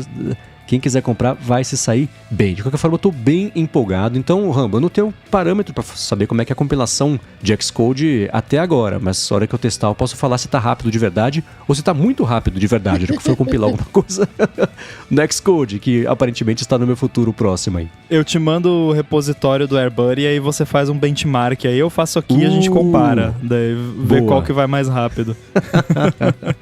Boa. Então... cara, parabéns. Você vai... Eu acho que você vai ficar chocado com a velocidade, porque você tem um Mac Intel de 2015, né? 2015, Eu tinha, quando eu migrei eu tinha o top de linha Intel i9 com o máximo de RAM e tudo do ano, quando comprei um MacBook Air M1 de entrada e eu fiquei impressionado. Então imagina de um Intel 2015 para um M2 Pro. Você não vai acreditar na velocidade. Eu não lembro qual foi a comparação que a Apple fez, mas ela falou, é 14 vezes mais rápido do que o i9, whatever, e vai ser um saltão. É um absurdo, vai ser 50 vezes mais rápido que o seu. E uma coisa maluca que, assim, observando o meu workflow do dia a dia, eu não sinto que eu tô sendo atrasado pelo processamento do Mac. Assim, quando eu vou editar, por exemplo, a gente tava comentando sobre editar episódios novos da Gigahertz para poder publicar. Então, o tempo, sei lá, vamos supor que uma edição completa dura 1 hora. O tempo de importar um arquivo leva 30, 40... Ele vai passar a levar 2 segundos, 3, não sei, talvez. Mas leva 30 segundos. Vou processar para tirar pôr o noise gate lá. Leva 15, 20, 30 segundos também. Então, para exportar o arquivo, leva 40, 50 segundos. Então, o tempo de espera não é enorme, eu não tô sendo atrasado, assim como era, por exemplo, no final da vida útil do Flash, fazer produção em Flash, que era insuportável, quanto ele era pesado. Na melhor máquina possível, você passava mais tempo esperando ele responder, transformar alguma coisa num como é que chamava? Esqueci, nas comps lá pra você poder fazer os motion twins e tudo mais. Pra exportar, mas assim, dentro do Flash mesmo. Peguei uma coisa aqui e vou colocar, transformar no tipo Smart Object, que eles tinham lá o nome. Isso, é uma coisa assim. E tudo demorava muito, né? Você passava mais tempo esperando ele responder do que trabalhando de verdade. Eu não sinto isso com nada. Quando eu mexo em coisas pro Photoshop, quando eu mexo no Audition, no dia a dia, beleza, né? Então eu tô curioso pra saber como é que vai ser.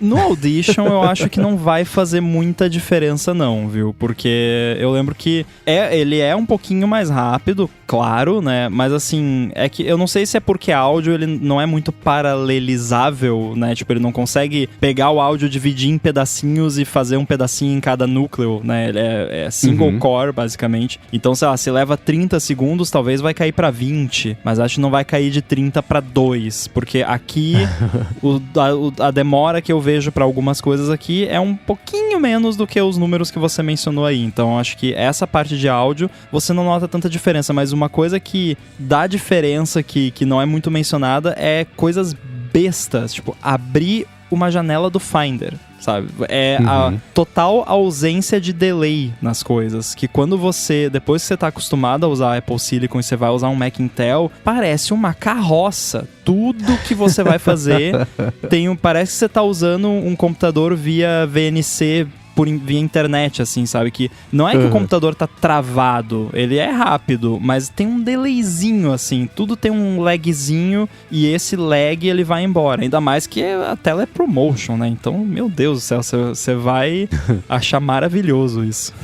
Eu tô bem empolgado, finalmente. Assim, só que eu vou livrar de tempo da minha cabeça o processamento de devo comprar o Mac agora? Espera um pouquinho. Quanto dinheiro custa? Quanto dinheiro eu tenho? Dá pra trazer de fora? Não dá. Vai uns quanto vai 2 sair? efficiency cores só nisso. Nossa, né? E falando em cores, eu acho engraçado que esse Mac novo, ele tem 19 núcleos de GPU, né? Isso não é um múltiplo de 2, ele não é o 2, 4, 16, 32. Não, 19 é tão estranho. Então, você sabe bem por que ele tem 19, né? Só pra te dar o faniquito, mas também porque era pra ter 20. Né? Então tem 20 núcleos ali, só que o 20º tá queimado. E aí eles desligaram. Quando você vai pro Max, tudo bem, 38 já é par de novo, né? Parece mais eficiente as coisas pares que você divide por 2 e não sobra nada, né? Então 19 dá um aquela faniquito. Coisa, o Pro de entrada é o Pro top de linha com defeito, né?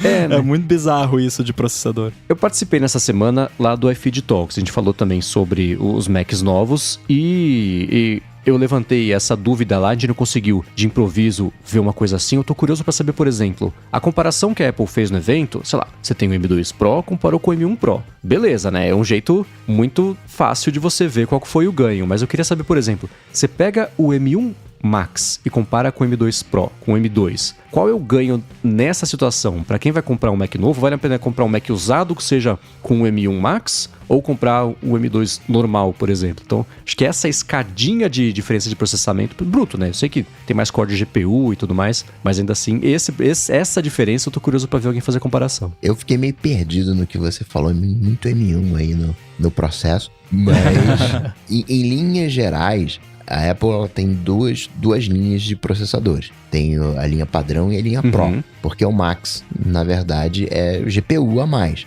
É a GPU dedicada. E o Ultra são 2 Max. E do 1 pro 2 é mais ou menos 20%. E da linha padrão para a linha Pro é mais ou menos o dobro. Chega um pouquinho menos, ali 80%, 90%, mas pode pensar então que é o dobro. Aí é só fazer as contas. De um M1 para um M2 Pro vai ser 120%. Então tá. Mas aí então é que tá, né? Isso depende do seu tipo de trabalho que você faz, né? Porque tem certos tipos de trabalho que vai exigir mais GPU, e aí o Max vai fazer mais diferença. E tem certos tipos de trabalho que eles são muito single core. Então a performance single core faz mais diferença do que a performance de vários núcleos ou ter vários núcleos. Então às vezes você ir de um M1 para um M2 vale mais a pena. pena, porque você, aqueles 20% que é do single core, você vai ver aquele resultado, porque é o tipo de workflow que você tem. Mas se você tá fazendo coisa single core, e aí, será que eu pego aqui um M2 ou pego um M1 Pro? Melhor pegar o M2, porque você tá fazendo coisa single core, né? Então são linhas diferentes de processador, como o Coca disse, e aí vai da pessoa conhecer o trabalho que ela faz. Eu, por exemplo, que compilação de Xcode, esse tipo de coisa, faz diferença ter vários núcleos, né? E fazer muita coisa ao mesmo tempo, rodar vários apps ao mesmo tempo. Ter vários núcleos e ter um pool de memória ali bacana faz mais diferença do que o single core. Então, sempre procuro o Pro, o Max e por aí vai. Bom, esclarecer minha dúvida, obrigado. Boa. E pra quem quer um Pro, tem o Mac Mini agora também, né? Então, o melhor custo-benefício da linha inteira, né? E mais barato, Exato. baixou $100 da versão anterior. Mas o que mais me deixou contente E no Brasil também baixou o preço. Não vi ainda no Brasil, bom saber. Olha. Agora, o que eu achei, né, o que me agradou particularmente é que de alguma maneira, forçando uma barra, é como se a gente tivesse a volta do Mac Mini Server com essa versão, porque você pode escolher ele vindo com o M2 ou com o M2 Pro. Então, né, tem um step intermediário, tem um meio do caminho entre o Mac Mini e o maior poder de fogo hoje, que é o Mac Studio. Eu não quero um Mac Mini, mas também não quero tanto lá o Mac Studio. Você tem agora uma opção intermediária, que é o Mac Mini com o M2 Pro. Só um follow-up em tempo real, baixou R$ 1.231 aqui no Brasil, o Mac Mini de entrada, isso de acordo com a matéria que o Felipe escreveu lá pro RPBR. Bacana, e ele vai até, eu tô dando uma olhada aqui nas opções de customização, que aí a brincadeira começa a ficar cara, mas tô olhando aqui, ele vai até, quanto? 32 GB de RAM e até 8 TB de SSD. Se você tiver R$24 mil pra jogar fora, você pode colocar 8 TB de SSD. Não sei pra que alguém faria isso no Brasil, né? Mas tudo bem, tem a opção lá. Mas é interessante essa opção. E também interessante, né? Como até já tinha sido reportado lá do Felipe lá no ano passado, que a Apple até teve planos de lançar um Mac Mini com MX Max, né, M1, M2 Max, mas mudou de ideia por conta do Mac Studio, né, porque se tivesse um Mac Mini M2 Max, ia ficar estranho, né, porque tipo, mas e o Mac Studio, né, porque provavelmente em breve vai ter o Mac Studio, exatamente, então o Mac Mini tem o seu lugar na linha ainda é um produto, na linha de produtos, e concordo também com a análise aí do Coca de meio que substituir, digamos assim, a versão server. Fico um pouquinho chateado que não é Space Gray, né? Que nem era o server, o Mac Mini Space Gray, Grey's Anatomy, Space Grace. Então esse Mac Mini, né, foi pro saco, não existe mais, não tem mais Mac Mini Intel também, o que faz todo sentido, mas, tem Pro no nome, né? Coloca ali Space Gray, já que é Pro, né? Seria legal. Mas gostei, fiquei feliz porque o Mac Mini tem um espaço no meu coração aqui. Eu tenho um Mac Mini aqui que eu uso esporadicamente, que foi meu primeiro Mac Desktop M1, foi o meu Mac principal por um bom tempo, depois daquele Air que eu comprei basicamente só pra ter um Mac M1, que era o que dava na época. Então, tô bem satisfeito com esse M1 aqui. Vamos ver se eu vou me desfazer dele, se vai virar servidor, o que vai acontecer aqui, mas de repente eu faço um upgrade. O que eu acho louco da linha nova do Mac Mini é como o salto no preço é enorme entre você pegar o modelo básico e já com o processador melhor. Acho que também o básico ele é o melhor custo-benefício, contanto que você compre o teclado, o mouse, o trackpad, o monitor, aquilo tudo. É óbvio, você tá comprando só o cérebro ali do computador. Ou que você já tenha, né? Também. Você já tem, beleza, né? Como é que era? Bring your own mouse, keyboard, screen, era o acrônimo lá que eles brincaram no evento quando anunciaram o Mac Mini. O salto é muito grande no preço entre um e outro, e isso eu fiquei assustado, apesar de ser bacana existir uma versão que tem o M2 Max. É BYODKM, Bring Your Own Display, Keyboard and Mouse.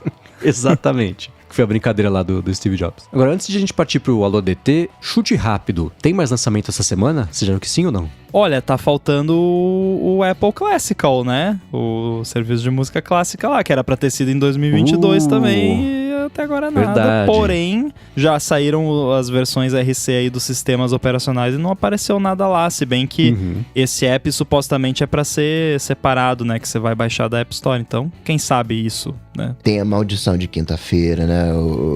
Terça, quarta, quinta, né? Combina, mas acho que não. 0 a 10, chance de sair um iMac M3. 0. Nessa semana, 0.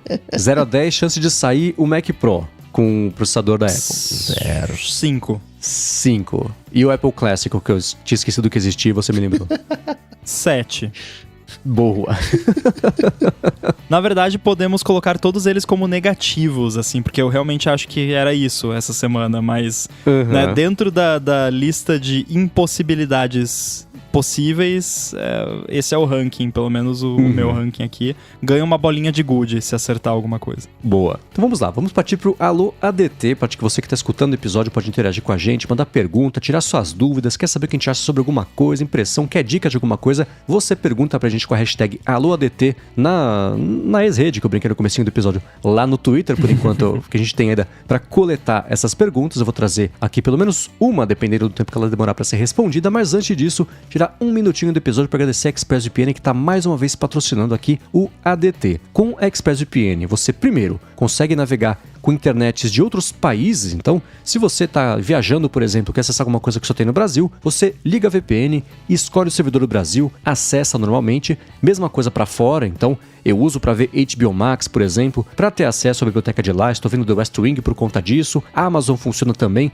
Às vezes tem que trocar de servidor, né? Conecta no servidor americano de Miami, não funciona, troca para Los Angeles, para Nova York, uma hora funciona e aí dá certinho. E você pode também, o segundo benefício, é navegar de um jeito muito mais seguro, independente da segurança do Wi-Fi em que você estiver conectado. Então, Wi-Fi público de hotel, aeroporto, shopping, Airbnb, da faculdade, de hospital, sei lá. Primeiro, você não sabe com quanto cuidado ele foi montado, e em segundo lugar, geralmente um Wi-Fi público de aeroporto, do avião, por exemplo, você se conecta, pronto, seus dados estão à venda, seu perfil é coletado, essas informações são vendidas, usadas para te vender publicidade direcionada. Com o ExpressVPN, isso não acontece porque os dados passam a ser criptografados. Mesmo quem está oferecendo a conexão não consegue ver o que você está fazendo, o site que você entra, sua pesquisa do Google, que aplicativo você está usando, e a parte mais bacana é que tudo isso sem perder velocidade na conexão. Então, se você quiser, por exemplo, só manter sua conexão segura, você está aqui no Brasil, usa ExpressVPN com o servidor brasileiro. Você mantém a conexão segura, a velocidade cai menos ainda porque você está conectado num servidor aqui do lado e não em Tóquio, por exemplo, e tudo isso com desconto porque você escuta o ADT, mas tem que ser por meio do link expressvpn.com/ADT. Ali você vai ter 30 dias para experimentar, ver como é que funciona no seu iPhone ou no seu telefone Android, se você tiver um telefone Android,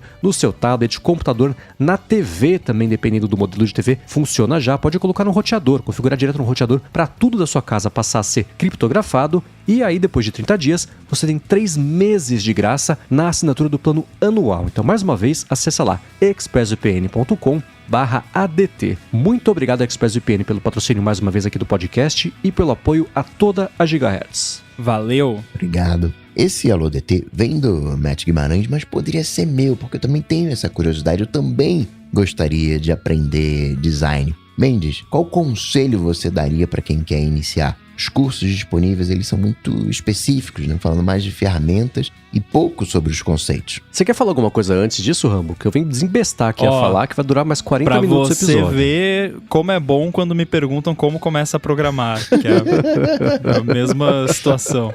Eu acho que o principal... Claro que, assim, design tem N ramificações, inclusive por isso, talvez, que os cursos sejam muito específicos no geral, porque você pode ser designer de interiores, designer de interfaces, designer de UX, né, experiência do usuário, designer de fazer peças de marketing, essas coisas, ou você pode ser designer industrial. Então tem N ramificações. A área que eu trabalho é mais de design de interface, UX e motion design também, que é outra parada. Mas uma coisa que eu vejo em comum, pelo menos em pessoas que costumam se dar bem com design, seja na área que for, é uma questão de observar bastante, de ser uma pessoa observadora. Então eu tava escutando aquele livro, né, da história lá do Johnny Ive e tal, da Apple depois do Steve Jobs. Ele tava contando da relação que ele tinha com o pai dele, que o pai dele, quando ele era criança, levava ele lá nas exposições de design e tal, e eles ficavam conversando por vários e vários minutos lá sobre uma peça. Por que será que eles fizeram assim? Por que tem essa dobrinha aqui? E esse parafuso, né? Essas coisas de você olhar um objeto, olhar uma peça de arte, olhar uma coisa e se perguntar, não, por que isso é assim? Como que eu teria feito diferente? O que pode melhorar? Eu acho que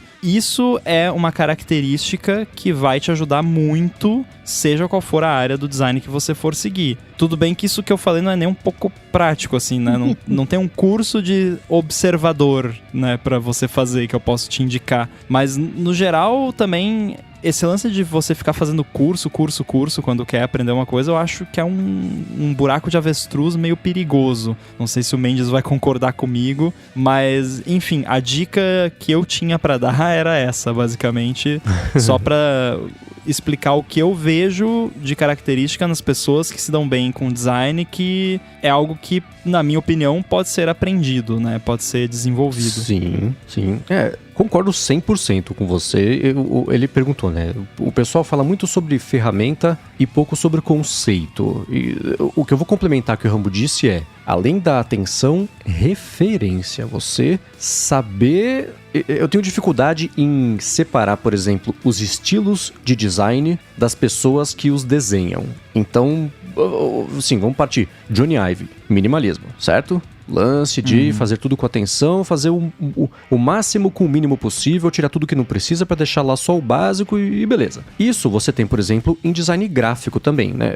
Eu vou falar de conceito de design mais abrangente, né? Então, minimalismo é você fazer mais com menos, maximizar o pouco que você usou para evidenciar o que é mais importante e tudo mais, né? Só que você vê as coisas dele, aí você volta lá... De onde ele tirou tudo isso? Tirou lá do Dieter Rams. As coisas da Brown e tudo mais, interfaces. Então, referência. Essa era a referência de design do Johnny Ive, era o Dieter Rams, né? E existe uma coisa também que tem muito designer que especialmente esses que se viram os símbolos ou de um estilo, ou de, sei lá, pega o David Carson, por exemplo, que é um cara, ele é o oposto do Johnny Ive. O David Carson é um cara que fez a carreira dele com designs bagunçados, sujos, não de um jeito pejorativo, mas ainda assim é o oposto do clean, né? Então, ele fazia arte com tipografia, colocava lá palavras sobrepostas umas às outras, tudo torto, diferente, com diferentes fontes e tudo mais. Ele fez por um tempo, eu acho, o conceito gráfico daquela revista Trip brasileira, ela é bem simbólica do estilão dele, e ele fez uma linguagem que é dele. Você bate o olho, você sabe que aquilo é do Carson, né? E aí, procurem por esses nomes, os que eu vou citar aqui, você já deve ter visto coisas parecidas. Dele você puxa, por exemplo, um cara que eu adoro, que é o Stefan Sagmeister, que eu já falei várias vezes aqui, que ele é um cara que o conceito de design dele é felicidade. Eu vou usar o meu trabalho, ele tem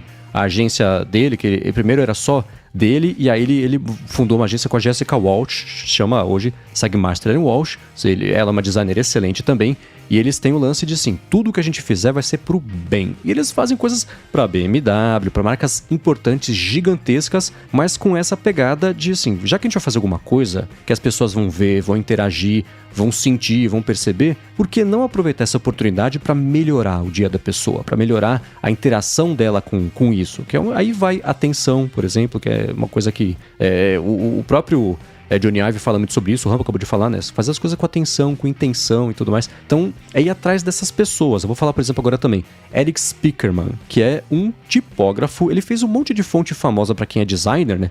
Ele fez a fonte Meta, que não tem nada a ver com a Meta do Facebook. A mais famosa que ele fez é a Oficina, que também foi bastante usada. Ele faz pra empresa, fez pra Nokia ou pra Siemens, acho que foi da Nokia que ele fez também. Eu tive a oportunidade de conhecer quando eu fui pra Berlim, mandei e-mail e falei, cara, acho você um cara muito legal, podemos bater um papo? Fui lá no estúdio dele, batemos um papo, ele apresentou o estúdio, a gente falou sobre conceito, design, uma coisa assim. Ó como ser cara de pau funciona às vezes, né? Totalmente. Então vale a pena. Se tem alguém que você admira, manda uma mensagem, dá pra conversar, né? As pessoas todas são alcançáveis, né? Então... É aquela história, né? O não você já tem. Exatamente, né? Então, e aí você pega, por exemplo, o Saul Bass, que é o cara que fez por anos e anos e anos comunicação de cinema. Fez pôsteres famosíssimos. Ele fazia as aberturas de filmes também, tem uma que é bem famosa dele, que é do North by Northwest. Ele fez... O Prenda-me Se For Capaz, se não é dele, é uma homenagem a ele. Fez do Iluminado. E ele fazia formas, né? Era geometria simples, passando o conceito criativo do filme, que você só entendia a entrada do filme quando você viu o filme. Que é um negócio difícil de fazer também, e ficar bom. Então, você pega essa galera toda e tem, por exemplo, sei lá, se você partir para arquitetura, tem muito arquiteto que vira designer de móvel depois, tem um cara chamado Le Corbusier, tem cadeiras famosíssimas que todo mundo aqui já viu. O cara faz prédio também, fazia casa, ele iniciou um movimento de arquitetura que o Apple Park, no fim das contas, tem. Ele tem a Villa Savoy, que fica lá em Poissy, lá pertinho de Paris. E você bateu o olho e fala, o que isso tem a ver com o Apple Park? Não parece, mas é tudo. Ele criou, eram 5 conceitos, eu acho. Um que era o uso de pilotis, que é aqueles... uns pilares altos, né, para deixar um vão livre. No Rio de Janeiro tem lá aquele Palácio Gustavo Capanema, que é basicamente isso. O meu prédio aqui tem um andar que chama pilotis, que é onde ficam esses pilares, aí, que é usado tá como estacionamento. Então, o próprio... A Marquise de Ibirapuera também usa isso. Em Brasília, né? Tem um monte de coisa que usa isso aí. E aí, assim, você tem o vão livre, você tem janelas super horizontais, você tem uma estrutura escondida. A Villa Savoy não tem nada a ver com a Apple Park, mas tudo que eu falei tem tudo a ver com a Apple Park, né? Então, o estilo é totalmente diferente, mas o conceito tá lá, a referência tá lá. Então... Você saber esses nomes, né? Arquiteto, putz, você pega, sei lá, Gaudí com a Sagrada Família, tem uma história super legal que ele fez, o projeto, os revolucionários espanhóis foram lá, queimaram o projeto inteiro, usaram depois arquiteturas, software de desenho de aeronaves junto com modelo de inteligência artificial para poder entender com base no que já tinha para onde que ia, e esse virou o projeto da Sagrada Família. E a parte de trás dela, que é onde tem lá toda a parte da Paixão de Cristo, né, da história da Bíblia, tem um estilo arquitetônico completamente diferente de propósito, que é todo poligonal, diferente de toda a parte orgânica que ele usou para fazer todo o resto da igreja. Então, essas coisinhas, né, você tem que olhar e, putz, por que é assim, né? Entender de onde veio, tentar sacar qual que é a intenção de cada pedacinho de desenho. Todo arquiteto famoso usa coisas orgânicas, né? O Gaudí com a Sagrada Família, você tem o próprio Norman Foster que fez o Apple Park também, você pega o Frank Gehry que usava alumínio, mas tudo torto, usa ainda, ele tá vivo ainda, eu acho. Então você bate o olho também, você sabe que é uma arquitetura dele. O teatro lá de Los Angeles, por exemplo, é uma arquitetura dele. Ele fez, por outro lado, aquele prédio que tem em Praga, não, em Budapeste, não lembro de que é, eu já vi, mas esqueci onde que é o Fred and Ginger, que são 2 prédios tortos, um colado no outro, dançando, que é homenagem ao Fred Astaire e a Ginger Rogers. Ele fez aquele peixe que também tem em Barcelona e tudo mais. Então essa galera toda usa formas orgânicas. Opa, onde fica o peixe em Barcelona? Tem que ver esse peixe aí. Eu te mando. Fica pertinho, inclusive, olha que engraçado, que é pertinho lá da...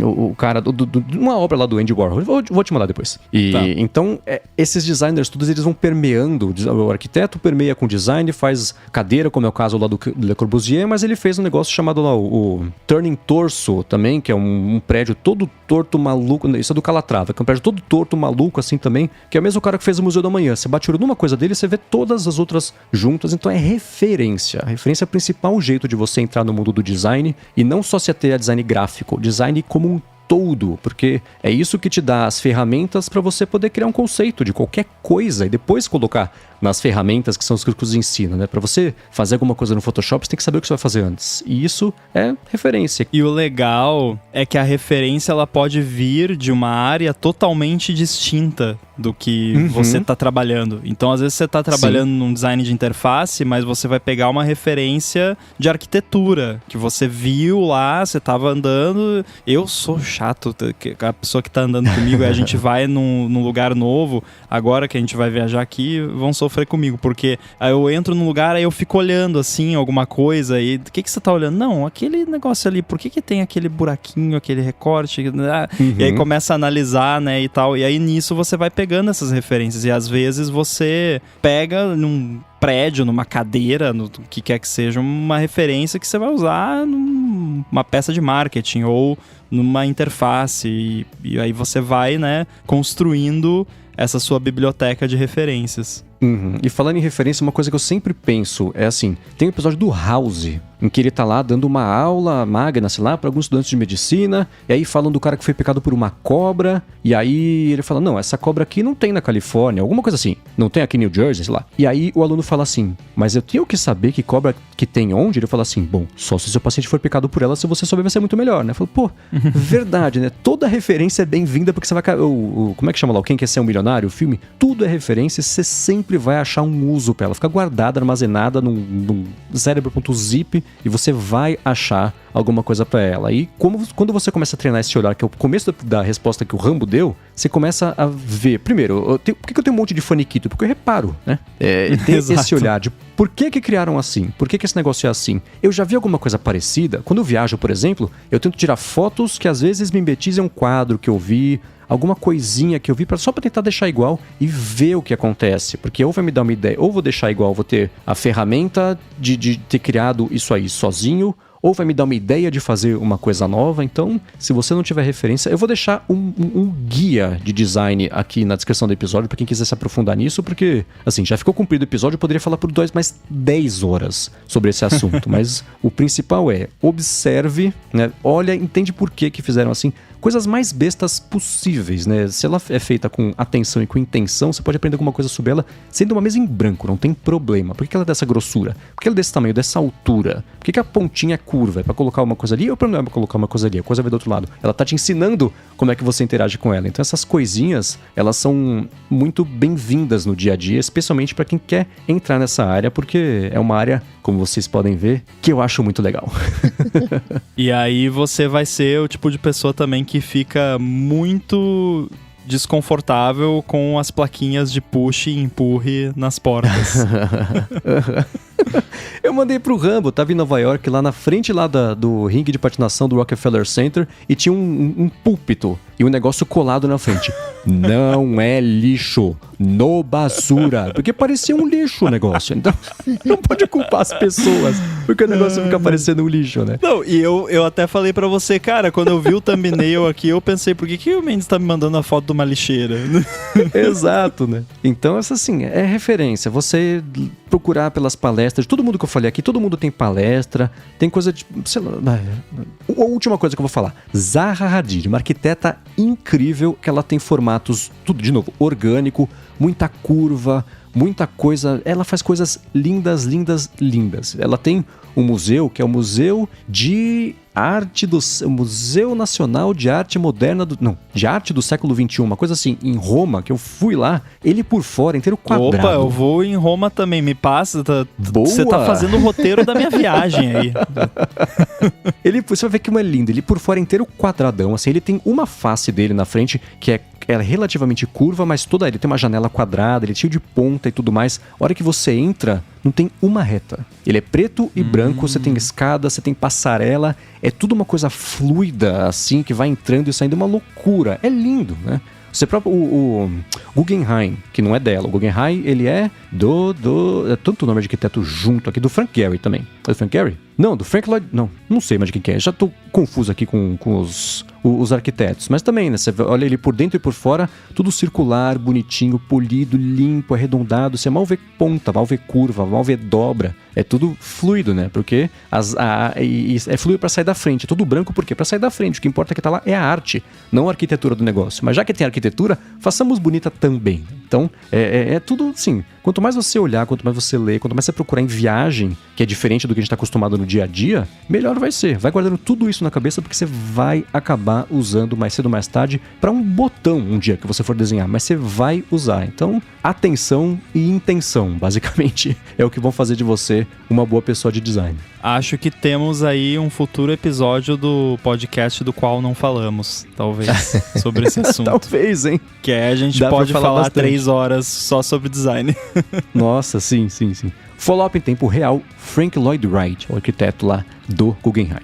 Para encontrar os links do que a gente comentou aqui ao longo do episódio, vai em gigahertz.fm/ADT/309 ou dá mais piada aqui nas notas do episódio. Quero agradecer, como sempre, ao Text Expander e ExpressVPN pelo patrocínio aqui do podcast. Como sempre também a vocês que escutam, deixam reviews, avaliações, que recomendam o podcast para mais gente ainda poder conhecer aqui o ADT. A você também, Edu, obrigado pela edição mais uma vez aqui do podcast, é sempre muito bacana o trabalho incrível que você faz para chegar o podcast toda sexta-feira nos ouvidos aqui de todo mundo. E a vocês também, Rambo e Coca, mas antes ao Bruno por existir. Mandem lontras e corações pro Bruno e para vocês também, Rambo e Coca, por estarem mais uma vez aqui co-apresentando o podcast comigo. Bom, eu vou passar 2 semanas levando lontra na cara, porque eu vou tirar 2 semaninhas de férias agora, né? Que já falamos aqui da viagem e tal, que é o Mendes aparentemente resolveu organizar o meu roteiro aí de tours de arquitetura, né? Porque casualmente citou aí 2 lugares que eu estarei visitando, então vou estar fora de férias, então não estarei aqui no ADT, infelizmente. Podem me mandar lontras que eu verei, ficarei muito feliz de ver lontras, e eu volto então daqui 2 semaninhas para o próximo ADT que eu participarei. Enquanto isso, tô lá no mastodon.social, @inside, e Instagram, Guilherme Rambo 2. E o Olá Mundo vai continuar saindo aí nas férias, já gravamos os episódios. Se eu acertar a publicação, né? Pra falar comigo, vocês sabem, só ir lá no Google, bater Coca-Tech, ou no Instagram, no @coca.tech, mandar uma DM. E Rambo, boa viagem. Valeu. Boa. Eu me arrependeria amargamente de não ter lembrado a tempo dos filmes Helvética e Objectified, que para quem quer também aprender design, são 2 bíblias que valem muito a pena ver. Eu vou deixar na descrição aqui o link para quem quiser saber o perfil deles do MDB para poder chegar lá. Mas para falar comigo, sou MVC Mendes no Mastodon, apresento um bando de podcast aqui na Gigahertz, apresento o Bolha Dev, podcast noticiário diário de tecnologia da Alura, que sai de segunda a sexta, e escrevo também pro iFeed.pt. E nessa semana, antes de ter participado do iFeed Talks, que comentei aqui também, eu participei do Mac Magazine no Ar. Links para tudo isso aqui na descrição. Muito obrigado mais uma vez pela audiência e a gente volta na sexta que vem. Exceto o Rambo. Valeu, tchau.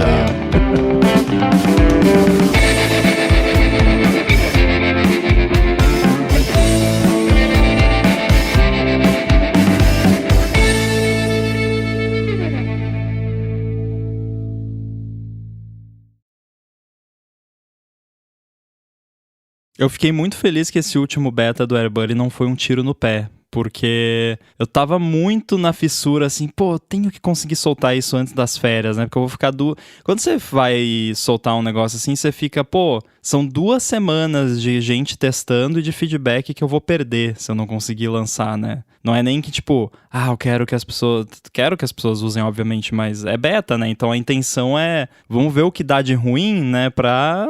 Quanto mais tempo as pessoas usarem, ainda mais esse que tem um esquema novo ali de iPhone, Apple Watch e tal, que é uma coisa que precisa de mais tempo pra ver se funcionou, né? Aí eu fiquei, putz, lança ou não lança esse beta, né? Vai que dá um ruim ali que quebra tudo, né? Lancei ontem, aí deu tudo certo. Tá tudo ok, não apareceu nada inesperado, nada que eu já não soubesse, então tá tudo bem. Posso fazer as férias tranquilo, que ninguém vai ficar na mão.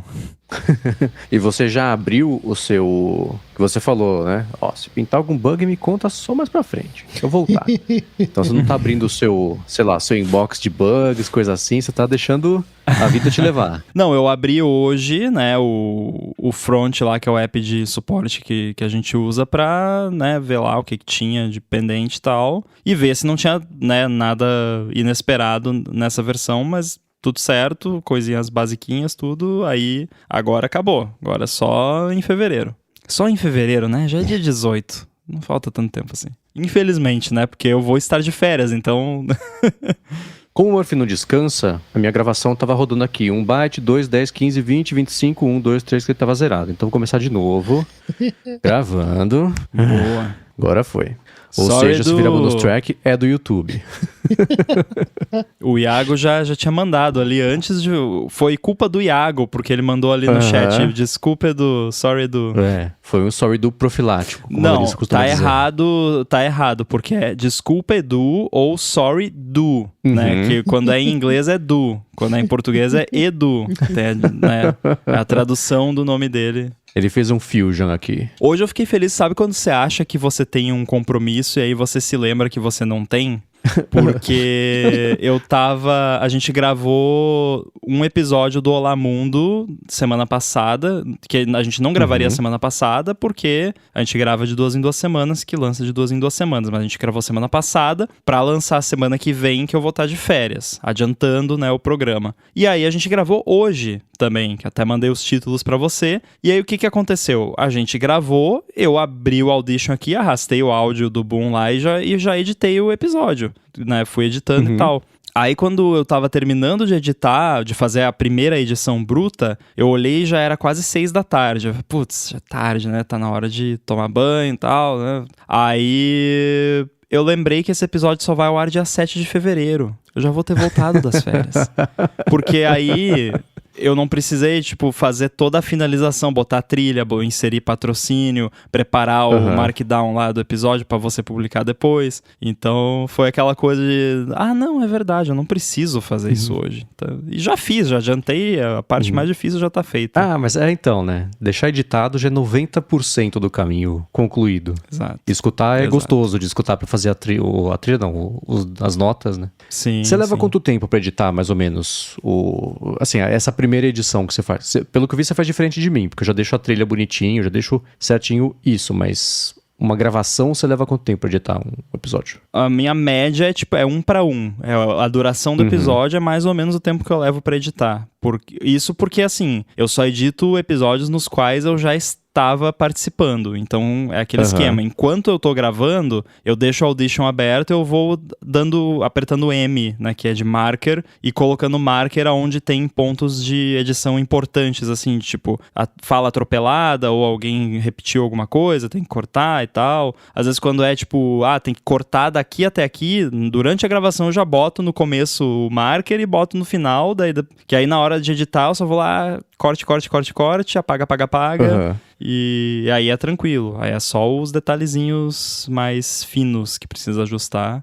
Então é o tempo de duração do episódio, mais ou menos, é o tempo que eu levo. Tá engraçado. Pra editar a fonte, porque na fonte o nosso esquema, acho, de gravar e de conversar, meu e do Felipe, é muito mais discursivo e pouco interativo, né? Então eu falo alguma coisa, aí ele fala alguma coisa e não. Pra gravar, por exemplo, o área de trabalho, é mais conversado. Então eu demoro 3 vezes mais na hora de trabalho, por exemplo, do que a fonte. Difícil. A fonte, em meia hora, eu edito um episódio de 1h10, 1h20, 1h30. Que você faz aquele esquema de acelerar, né, na edição. Ou você não tá fazendo? Não? Sabe que não? Porque no Audition eu não achei um jeito de acelerar. Se eu tivesse achado, ia ser muito bom. Tem umas gambiarras, mas não é muito chato. Então, mas cara, você sabe que se eu fizer gambiarra, eu vou fazer uma bobagem, vai ter trilha desencontrada. Não. Deixa pra lá. Você queria subir episódio essa semana sem ter subido o áudio, né?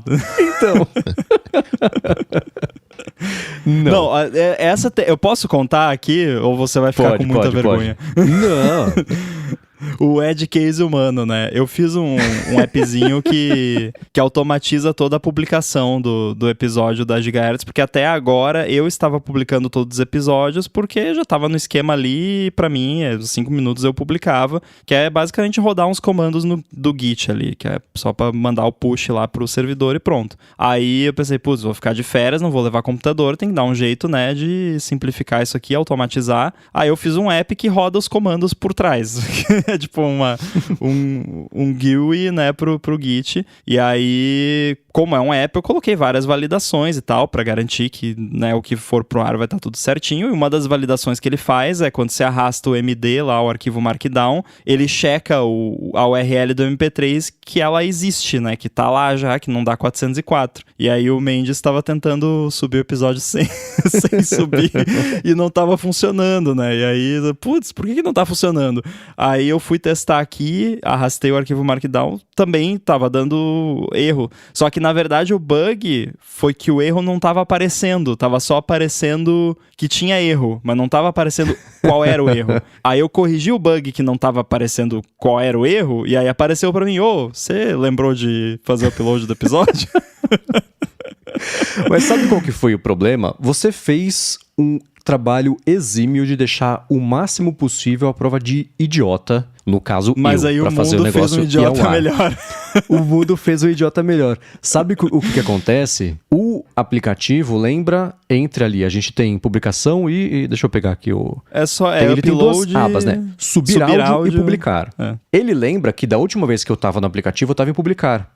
Ele não começa em subir áudio. Verdade. E aí, pra mim, publicar o quê? Aqui, o podcast tal, beleza, prosseguir, e aí eu fui. Então, e aí pra mim até, beleza, eu vou seguir. São várias camadas de gambiarra, né? Porque o problema foi o seguinte, a gente já tem um app interno do Gigahertz pra Mac que a gente vê analytics, limpeza de cache, coisinhas básicas. E aí é esse esquema de abas, cada aba é um módulozinho ali que você faz o que tem que fazer.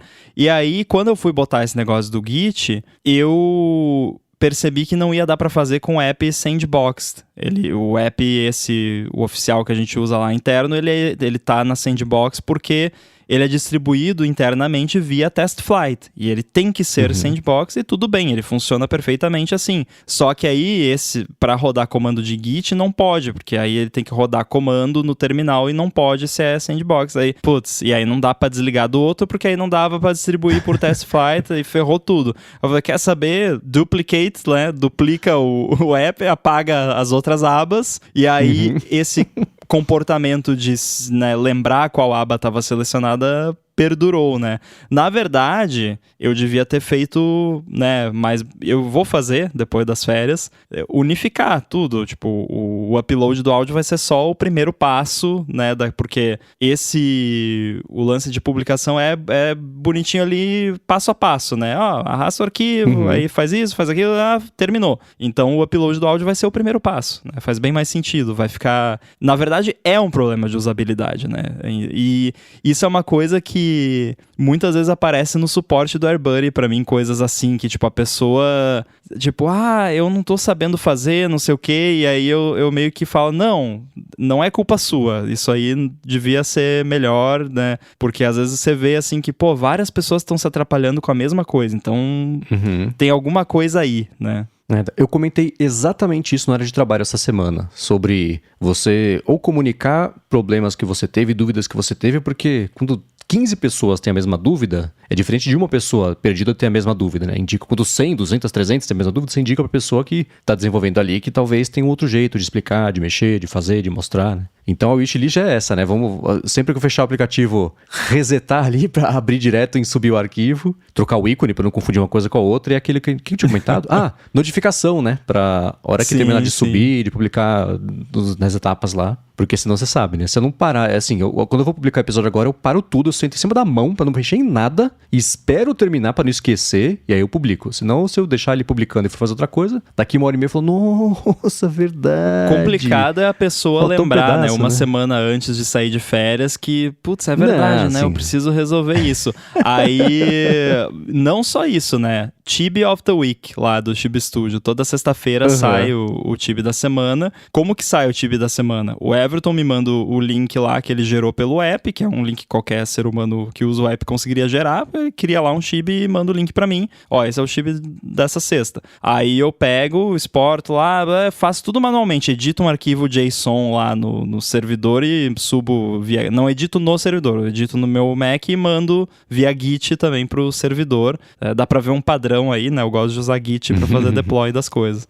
Porque, cara, copiar e colar, trocar uma URL e um timestamp. Tipo, eu não automatizei isso ainda porque é tão besta, sabe? Leva menos de 5 minutos pra fazer. Aí, beleza, faço isso toda sexta e tal. Aí eu lembrei, é verdade, né? Eu não vou ter computador por 2 semanas e faz muito tempo que isso não acontece na minha vida. A última vez que aconteceu não existia Tib of the Week. Aí o que eu fiz? Everton, me manda aí 3 links de Tibia of the Week. Aí eu fui lá eu criei 3 arquivos JSON já para as 3 semanas. Eu fui lá no Cloudflare e criei um worker. Daí, if data maior ou igual a última sexta-feira, manda esse arquivo aqui. If data maior ou igual a segunda sexta-feira, else if, né? Data maior ou igual a outra sexta-feira, manda esse aqui. E se não, manda esse aqui. E foi isso. Automatização top. Sim, perfeito.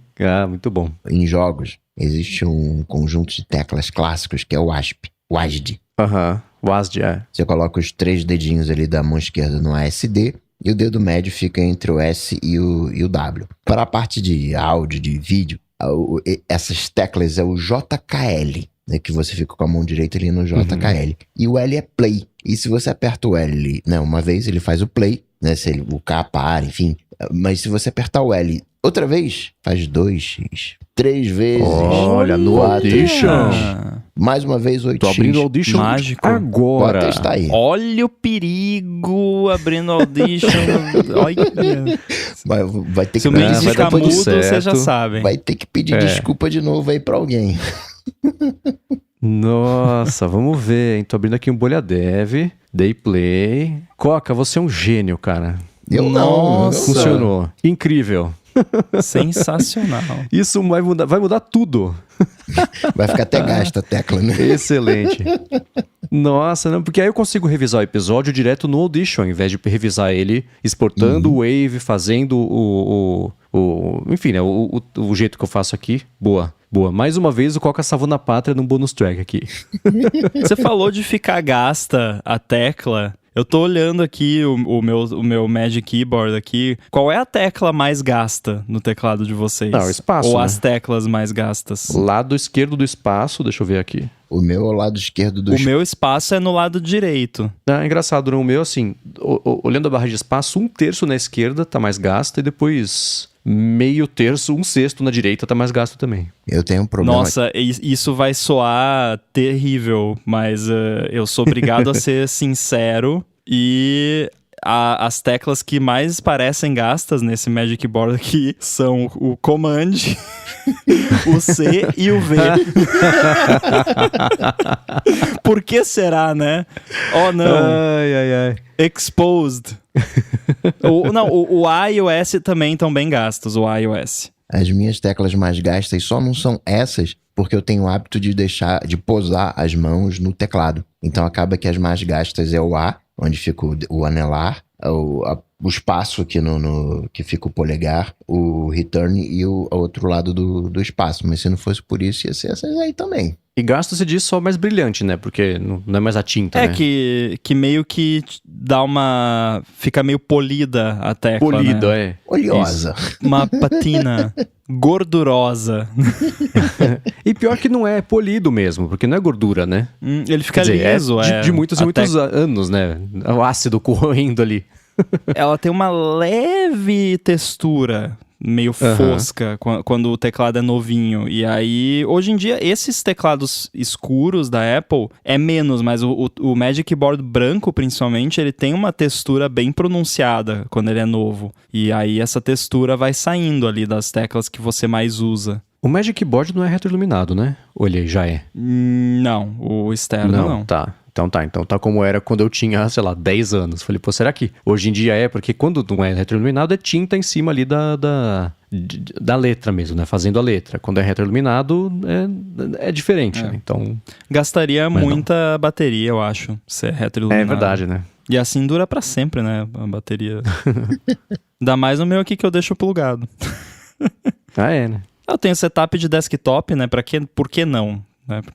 Tipo, porque rolaram uns bugs aí acho que foi mais na época do Big Sur, na verdade, que o Bluetooth do macOS tava meio ferrado e aí era o Machine Gun Trackpad lá que o Casey vivia reclamando que tipo, o trackpad travava, e aí você clicava, ele não clicava, e daqui a pouco ele dava os cliques todos de uma vez só, ficava vibrando. Agora, você falou sobre você vai viajar sem computador e tudo mais. Esse rolê que eu fiz no começo do ano foi a primeira vez em muito tempo que não tinha nada disso comigo, e é muito... Os primeiros dias, a cada 15 segundos, parece que você esqueceu a mochila em algum lugar, que você perdeu suas coisas. É muito estranho sair por um período comprido de tempo assim, sem nada. Certeza que você vai estranhar também.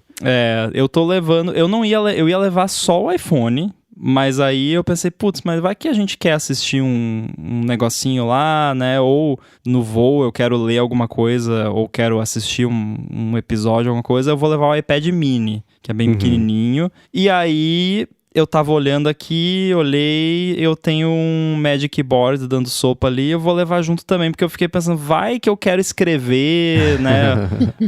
Vai sair umas atualizações semana que vem com correções de segurança, né? Vai que eu resolvo, né? Porque... Por mais que você tenha uma programação de férias, sempre tem momentinhos ociosos ali. De repente você vai querer escrever alguma coisa, né? Não se sabe. E por via das dúvidas, meus Macs estão aqui, estão ligados na minha rede. E eu tenho o Tailscale, aquele. Então, se precisar uma emergência, eu posso acessar via screens e resolver alguma coisa, né? Mas não vai precisar. Então tem backups aí.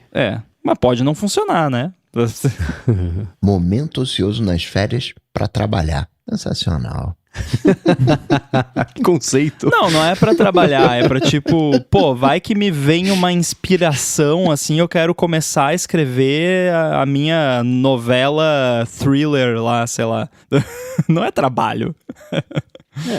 E o bom também de trabalhar com o que a gente gosta é que não tem nenhum problema. Se você precisar parar para escrever alguma coisa de trabalho mesmo, do que você faz dia a dia, você faz e beleza. É relaxando, porque já é relaxante, né? Então não ia ser um grande problema. A distorção, né? Trabalhe com o que você gosta e você não vai gostar de nada. Uma coisa assim.